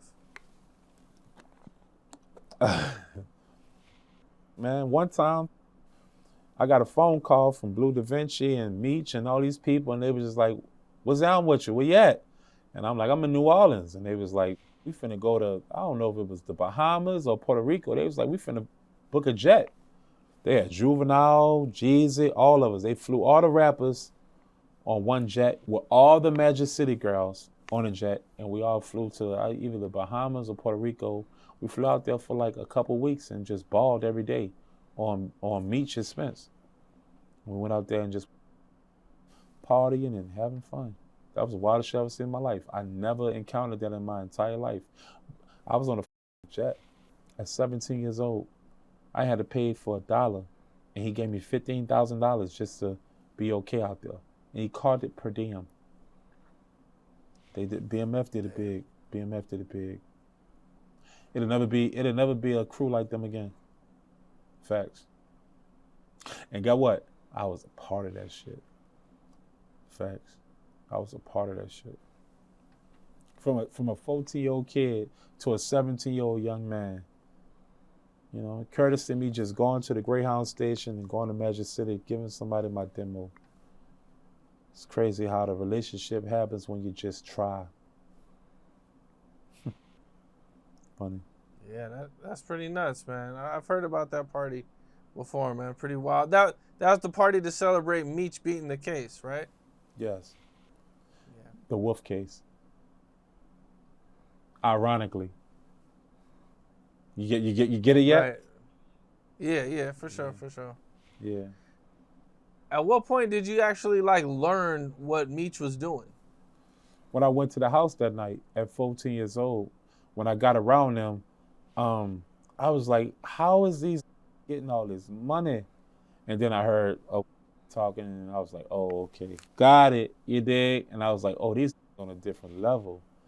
When they was talking about limousines, and I was like, okay. I said, okay, I got to get the, you hear me? Because that wasn't my goal. My goal was just trying to make it in rap. I was never a dope boy, D-boy, hustler, trap type dude. I was always good with women, and I was always good with hustling. So once I heard how they was wiggling, I was just like, yeah, I got to get away. And when I got away, he gave me like $20,000. I was like, I said, bro, I got to continue to do what I do. And he gave me $20,000. It was like, just make sure you're doing it in the style. That's what Meech told me, and I left. Facts. Did you ever hang around Jay-Z? I've been around Jay-Z a couple times, but the main time was when Diddy made his waffle cheesecake. And that's because Beyonce was like, oh, Junior's here. Oh, I want to go get a cheesecake. And Diddy came with this bright, dumbass idea to make us go walk for it. So, Diddy. But shout out to Jay-Z, because Jay-Z was like, he looked at Diddy like, and Diddy was like, I got this. So, yeah, and then I met Jay-Z in buku clubs, and, he always showed me love every time. And he tall like me. A lot of people don't know this here, but Jay-Z is tall. Jay-Z is not a short dude. Jay-Z is like a tall-ass dude. And he always been cool with me. He always liked me. He always let it be known that he got love for me and he liked me. He was like, I don't know what it is about you, but I like you. Yeah, it's always been like that with me and Jay. So the cheesecake was all for Beyonce. It was. That's crazy. And then we man. Look, 4 hours to walk there, 4 hours back, and Beyonce and I wasn't even there. I ate that shit as soon as I got there. I said, all this, I ain't finna get this to nobody. You heard me? I'm finna eat this shit. And that's how that went. Was this before Beyonce and Jay-Z were public with their relationship? They was doing Bonnie and Clyde together. That song. Oh, okay. So then it was public. It was public. Yeah. They weren't talking. I think at that point they weren't talking about it, but 2003. Like everybody knew. What yeah, happened? 2003 is what it was. Okay. Yeah. What about Jeezy? Were you ever around Jeezy? Of course I was around Jeezy. Shout out to Jeezy. Jeezy at this time, even the BMF situation, Jeezy was around all that shit. So even in the A, I seen Jeezy on his rise by being around the BMF situation. I seen them really love Jeezy to death. Like, I just, and not to discredit Jeezy because he's very talented, but I feel like, you heard me, no BMF pushing him, no Jeezy. Because I seen them literally make Jeezy a movie every place we went to. So whatever song they played it a zillion times and made it a movie every time. So BMF, I would say, my opinion, BMF made sure that Jeezy was going to be a movie, a superstar. It was courtesy of BMF. Damn. Yeah, facts. Were you ever around Mace and Diddy? I was never around Mace, ever.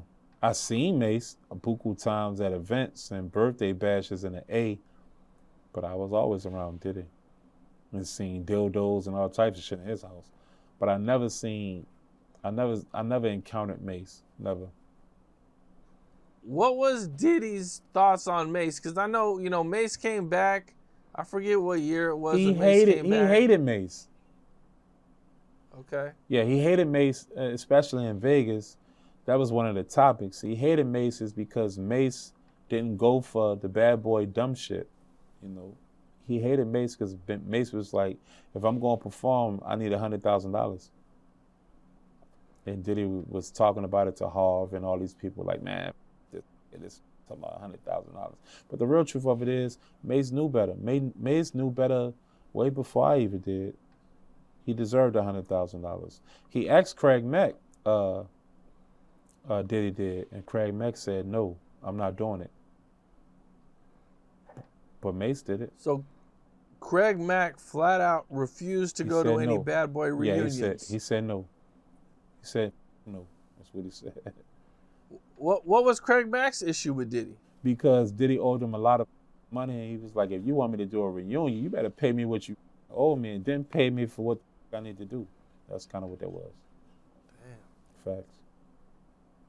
And then he died. He died a month later from AIDS. Now, I remember seeing maybe like a year or two ago where people were talking about that Diddy was giving everybody their publishing back. Cap. He already ran through the money through the publishing, so everything else was table scraps. So any money that he give you is table scraps. 1,000 here, there, 1,500 here, that shit lies. That's a lie. If you're gonna give you something, you're gonna give you table scraps, and it's coming from Janice Combs, not Ashley Puff. Lies. And you remember seeing that though, right? Yeah, the people that he was gonna get the money back to was the Craig Macks, the Black Robs, the Locks.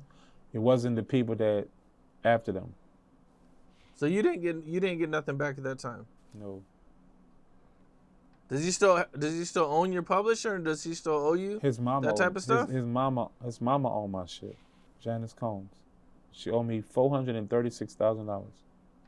Now, one of the guys who's been like a major part of hip hop besides Diddy and kind of, their stories are kind of intertwined is Suge. Mm-hmm. And I seen that you used to hang around Suge. I did. Very much so. I'm listening. No, I was just, what was your guys' relationship like? I met Suge Knight with my brother, rest in peace, Pretty Black. I was out there in Cali and Carson, getting money in different ways. And Suge used to see me in Lamborghinis and Bentleys and all that. And Suge wanted to know what was out with me. Suge knew that he knew my partner Green Eyes, Free My Dog, and with the Piru business. And basically he was like, yeah, I know what's down with that. That's what he just told Pretty Black. I know what's down with that with the funk. And when Pretty Black got killed, rest in peace, I started kicking it with Suge. And from there, Suge was way different than Diddy. Suge will let you know what's down right in your face. Diddy, he's a jack in the box. You never know with Suge. You never know with Diddy. But with Suge, he tell you right what it is before it even occur. So the difference between Suge and Diddy is because Diddy he's a jack in the box, and Suge tell you exactly what it is that you're facing before we even go face it. So I'm gonna always give love and respect to Suge, even though my dog Wag 100, which is who was around, he was around at that time too, regardless of their situation, no matter what.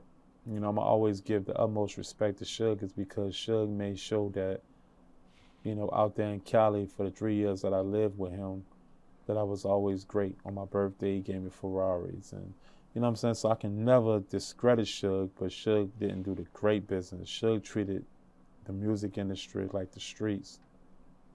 And that's why I think Suge's downfall was looking at the industry like the streets instead of like a business. And shout out to Wack 100 too.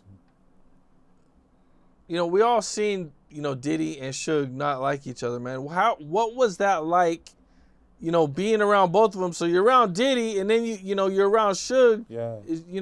What was those conversations like? With Suge, be like, damn, you used to kick it with Diddy, or no. Like Wack said, Wack 100 let it be known about Chopper City. He'd tell you, they always looked at it like I was just hitting the lick. I was just busting my move. You know what I'm saying? Because you got to understand, say, bro, on the Greyhounds that I took before I even made the band, I went to Cali and I got put on from the motherland, from the funk and all types of things. So I had history already in the streets of things that I've done. So when I made it, people were happy to see me make it. So I already had my history from the Piru business and all that shit. So especially in Cali. So dealing with Suge was kind of normal. Yes, you did, because I'm already Piru business. They looked at it like I was just hitting a lick, and that's just really what it was. And you can ask Suge, you ask Wack 100 about that, he'll tell you Chopper Young City just looked at Puff like a lick. But we love Chopper Young City because Chopper Young City been out here before all that shit. They're handling his business as a child. You know what I'm saying? And that's just kind of what that was. And that's exactly what it was. I looked at Puff like, I'm just handling business. Suge ain't give me the opportunity until after Puff. But Puff gave me the opportunity to be seen the way I needed to be seen. So you can't knock the hustle, baby. You hear me? What did they think about each other behind closed doors? Oh, real simple. Suge felt like Wolf killed one of his partners. So that's when the real beef started. So when Pac went to jail, he got Pac right out of jail. So the real beef was, I feel like you was responsible for getting my partner in the A killed.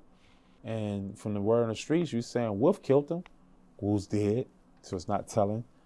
So at the end of the day, it was bigger than Tupac and Biggie. It was bigger than Puff. It was bigger than that because Suge, it was Benoit. It's because he felt like Puff got his partner killed, period. No matter how that sound. It's facts, right? And no one's allowed to speak on it, but that's facts. So, yeah, that's what it's really about. And then when they both got the hottest artists in the world, Suge declared war on Diddy, right? And Diddy wanted to play this suck-ass peace treaty, but the real truth of it is, you know what I'm saying? The real truth of it is, Suge knew what was up. And it ain't no peace treaty. You got my partner killed. Period. So it's war. So I feel like Puff could have resolved that way more than Suge could have.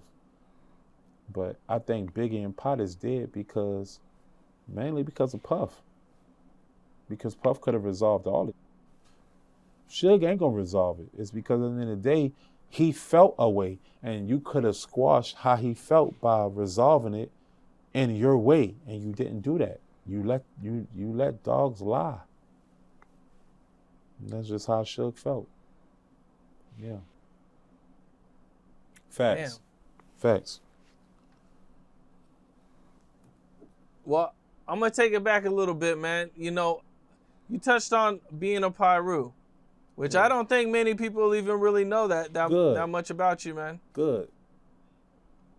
But I seen an old video, where it says you were G-checking a dude for false claiming to be a blood. Mm-hmm. Can you elaborate on that? Back in the G, bruh, I was active, and I was doing stupid ass dumb nigga shit, and this is before I got shot, right? So I was pushing the line for what I represented and what I was taught. And what I was taught, if you're not this, don't claim it. And if someone is claiming what they not, you check them. And you check them in the right way. You give them a DP. So I gave them a DP. You dig? And that's just exactly what it was. I gave him a disciplinary punch to his face. And he got that. You dig? But now that I'm older, I got shot, I re-educated myself. I'm grown, bro. I don't care about colors. I care about money. So I'm not, I care about money and God and my family. I don't care about that shit no more. So I can elaborate on something that is drama tendencies, but the real truth of it is I'm not about that no more. So I can't sit up here and elaborate on something that I'm not about no more. At that time, he got checked. To this day, it's still he shouldn't have been claiming what he wasn't. Period. How did you get involved with being a Piru? I told you I was going on Greyhounds. And the first place I went to on my first Greyhound trip at 13 years old, playing the Mac Shell Shock CD, was Los Angeles. It took me probably about 30-something hours to get there. I went there. I tried to play my CD first. I met a man named Green Eyes. He introduced me to the Pirus. I got put on. I lived out there with him until I turned 14. And then I realized I wanted to pursue my career. But in the between time, I've done things that I shouldn't have been doing. And it made me a certified out there. So every time I went out there, I didn't have to go through checking in and all that. It's because I'm already certified. So the WAC 100s and all them people let you know that Get Chopper Young City, yeah, he for real. Even the big U's, they all let you know that was here. He put in his work before a lot of out here that's not from around here did. I did what I needed to do. And didn't even realize I was doing it. So I'm certified from whatever I represented at that time. That's just facts. So now, you, Wayne, and Baby are all from the same hood. Yep. Mom Piru, right? Mm-hmm. That's crazy. Mm-hmm. But I got put on differently. So okay. I can never discredit Baby, because Baby from my hood. But I'm just going to say, I don't know how they got put on, but I got put on from going to the motherland myself and getting it out the mud. So I don't know, you heard me, how they got put on. But I got put on by fighting for a long time. Everybody. And then getting love shown to me after that. So you actually, so you got courted on. Mm-hmm. Without even realizing that's what was happening. How did that happen? I rode with Green Eyes. He took me to a park. And then we kicking it. And then they started fighting on me. What am I do? Let these punch on me? I started back. You dig? I thought my life was on the line. And then at a certain amount of time, they started hugging me. They went from fighting me, punching me in my face, and I'm bleeding everywhere and got blood clots in my eyes, to they started hugging me. And that's how that happened. They went from fighting me, beating me up, giving me blood clots, to hugging me. That's exactly how that went. So I don't know. Damn. So I don't know how everybody else got put on, but that's how I got put on. And for what I represent, that's how I know that's how you get put on. And that's how I got put on. I don't know how nobody else got put on, but that's how I got put on. So no matter what, you can discredit me all you want, but you can't in the streets. Because ask WAC 100. You know what I'm saying? Ask these how City got down. They're gonna let it be known that you can't play with City. City did that, period. I did that. Yeah. But I'm grown now. Damn. That makes sense, Cam? I'm grown. No, I hear you, man. That's just, and I feel like the right way to get put on is to go to the motherland. You know what I mean? From out of town can't put you on. You gotta go to the motherland and get put on. And you gotta go face that. You heard me? You gotta go get that. You dig? And I did that without even know I'd done that. So I've done a lot of things in my life, ironically, without recognizing and realizing what I was doing. Facts. Now I seen you mention that Mac 10 brought the Bloods to New Orleans. Facts. I came back from LA, and I tried to get my hood, my Uncle Chris, Hit Him Hard Chris. I was telling him that, I got put on from the Pirus and we could set this bitch off on Barone. And he was like, this is not gangbanging. He was like, we wall bang, but we ain't gang banging. Once he said that to me, I wasn't even on it no more. But yet and still, buku years later, I seen Mac 10 come down here. I mean, he been coming down here since the Master P era, but I seen him come down here with Baby and them, and with all the blood shit, and next thing you know, everybody became Bloods, and it was okay and accepted from them, but it wasn't accepted from an official. Ironic. Funny. Damn. Funny. Okay, Man. damn. So you seen Mac 10 come all the way down? Okay, damn. In the do the damn thing era. Remember that? Do the damn thing. Do the damn thing. You know what I'm saying? In that era, right? It was all gravy when Mac 10 came and put y'all down with the set, but it wasn't all gravy buku years ago when I came and officially was willing to put down on the set. You know, so I just looked at it like people choose who they want to. You know what I'm saying? Funny to me. It's just, it's still, to this day, it's still funny to me how this gang banging when I was, and I'm an official one, and just wasn't with that, you know. Yeah. Now, has gang banging kind of grown more in New Orleans than what it was? It has, but at the end of the day, I'm 37. You know, I could care less who gang banging out this bitch, because I ain't, you know, I'll be lying and say I'm active. You know, I'm a member. I'm always represent. You know what I'm saying? I'm always represent forever. But I can't elaborate on what I'm not no more. I'm not a gang banger no more. I'm just a gang member. And I'm not in that world no more. But yes, it has multiplied, courtesy of Wayne, making it popular. But it's just funny. I smile when I see that shit, because I'm like, never mind. You know what I'm saying? I think I seen you say that there's not many Crips, or there's not any Crips in New Orleans. Nah. There ain't no Crips here. But to be honest with you, it's real.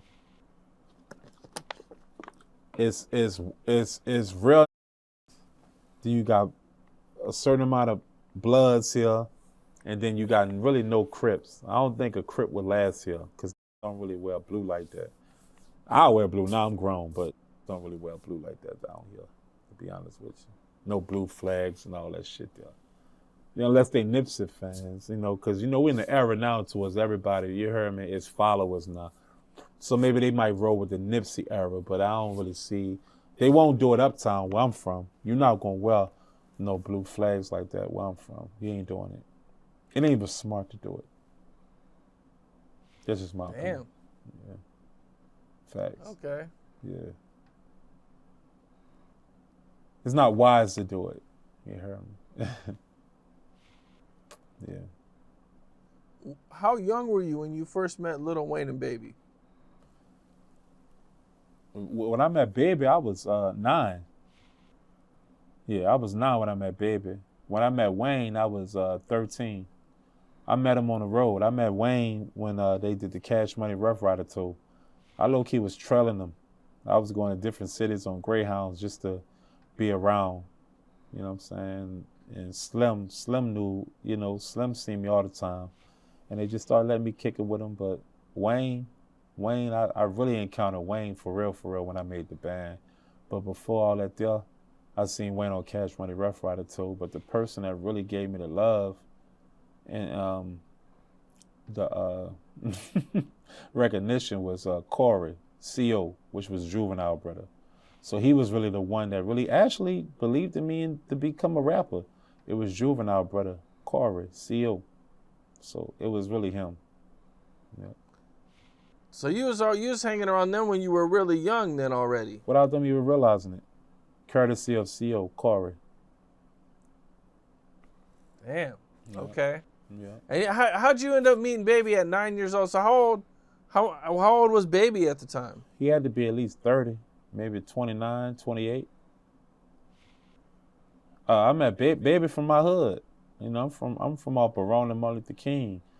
But, you know, we kicking on the back street, which is Saratoga and Irado. You know, and Baby got a ball back there called Gladys. But back in our era, we also had Sam's. which ended up turning into Lack Spot, which is Cadillac, the rapper that was down with Baby, and they ended up calling that Ball by Lack.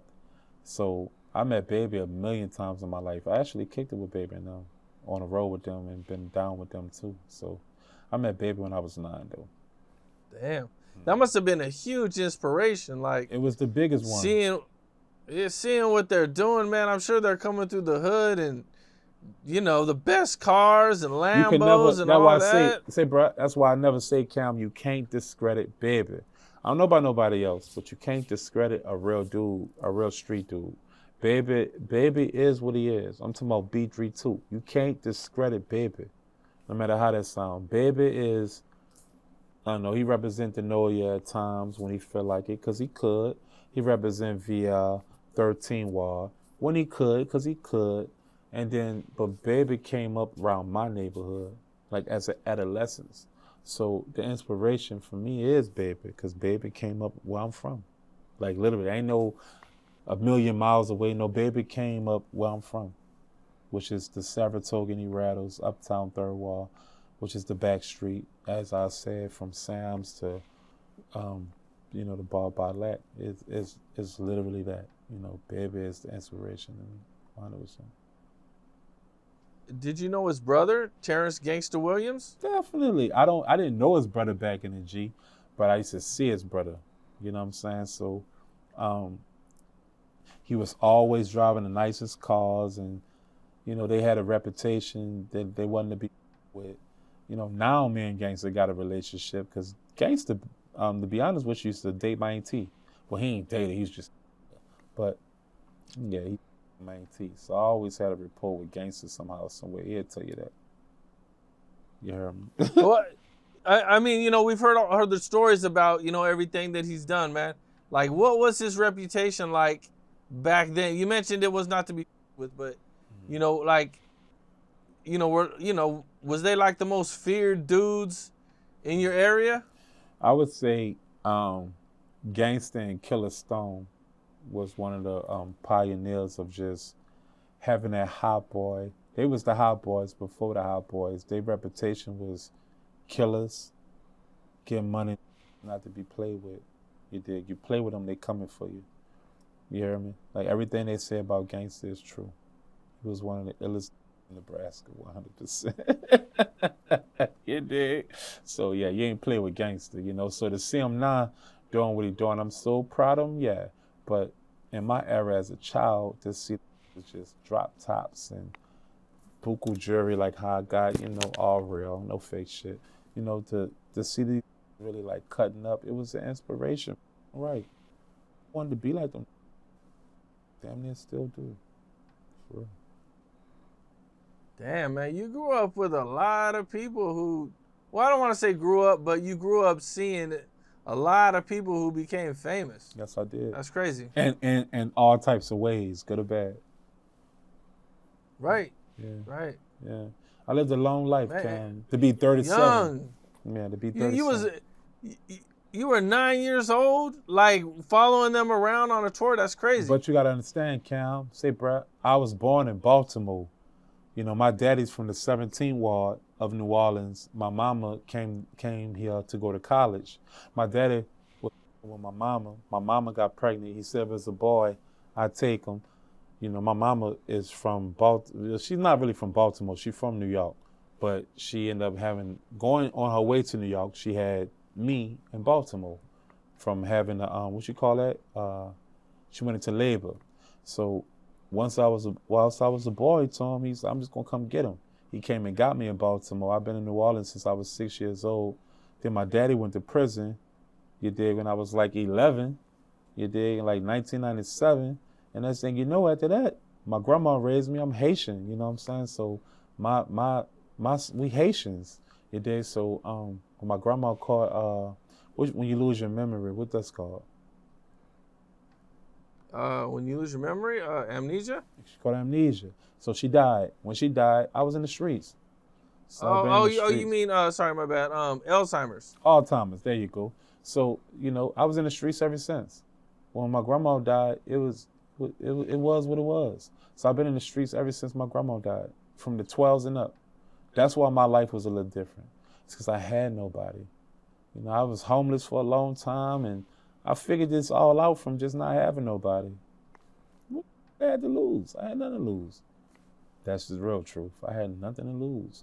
I went to Kennedy. I went to Reed. I went to Fantasy Williams. I went to all these little schools, and I couldn't even survive in there too long. It's because I really didn't have clothes like that. I couldn't even survive in these places without getting ribbed on and teased and jokes at me. I couldn't survive. So I stopped going to school. And I just was like out here. So that's been my life since I was a child. So as an adult, I've been an adult since I was 14, you know, so everything else was just easy for me. It just was, no matter how it sounds, just easy for me. I seen it all already. You heard me? I seen it. Can nobody do it? And I realized at 14, 15, what's the worst a person can do me? Kill me. I guess I'm not afraid to die, so I guess it's just my world now. Once I realized I'm not afraid to die, it just became my world. I'm not afraid to die. Because I don't even know what that come with. I don't even say, but I know what struggling come with. I hate that. Dying gotta be better than that, yeah. So it is what it is. The moment I seen it that way, I just started winning. What's the loss in that? What's the most you can do? Kill me? Good luck. I'm cool. Great. Because it gotta be better than this shit. So that's why I lived those little circumstantial errors, is because I wasn't afraid. I don't know. I wasn't afraid, for real. No, that's what it is, man. Still not afraid, and I got money. You know what I'm saying? I ain't the richest, but I got money, and I drive nice cars, and I got a pool in the back and a jacuzzi. But yet and still, I re-educated myself. So, am I afraid to die now from getting shot and all this shit? Yeah. Because my job ain't finished. But the real truth of it is, Cam, I'm still fearless. I'm just him. I don't give a even though I do. But I'm not going to let nobody play with me. I'm going to go ahead first about me before you play with me. So that's just how I rock. It is what it is, you know. But it don't have to be. But Lord knows, if it is what it is what it is. I hear you, man. Well, I appreciate you taking the time, man. Dope interview. I'm glad we got to cover all the many topics we got to cover, man. It Yes, was a really dope, man. Say, Brad, you did your homework, fool. That was really, you know what? Applaud to you, bro, because I didn't have to help you with nothing. You did everything you needed to do. So you heard me say, bro, I felt like it was time. And I don't really have too much to say until you need me next time, because I know this one going to go crazy because it was all real. And people respect real, Cam, so I'm good. I know what this going to do. Well, that's what it is, man. Hopefully, man. I love to keep it going, for sure. Me too. Blessings to you, blood. All right, bro. You too, man. 100.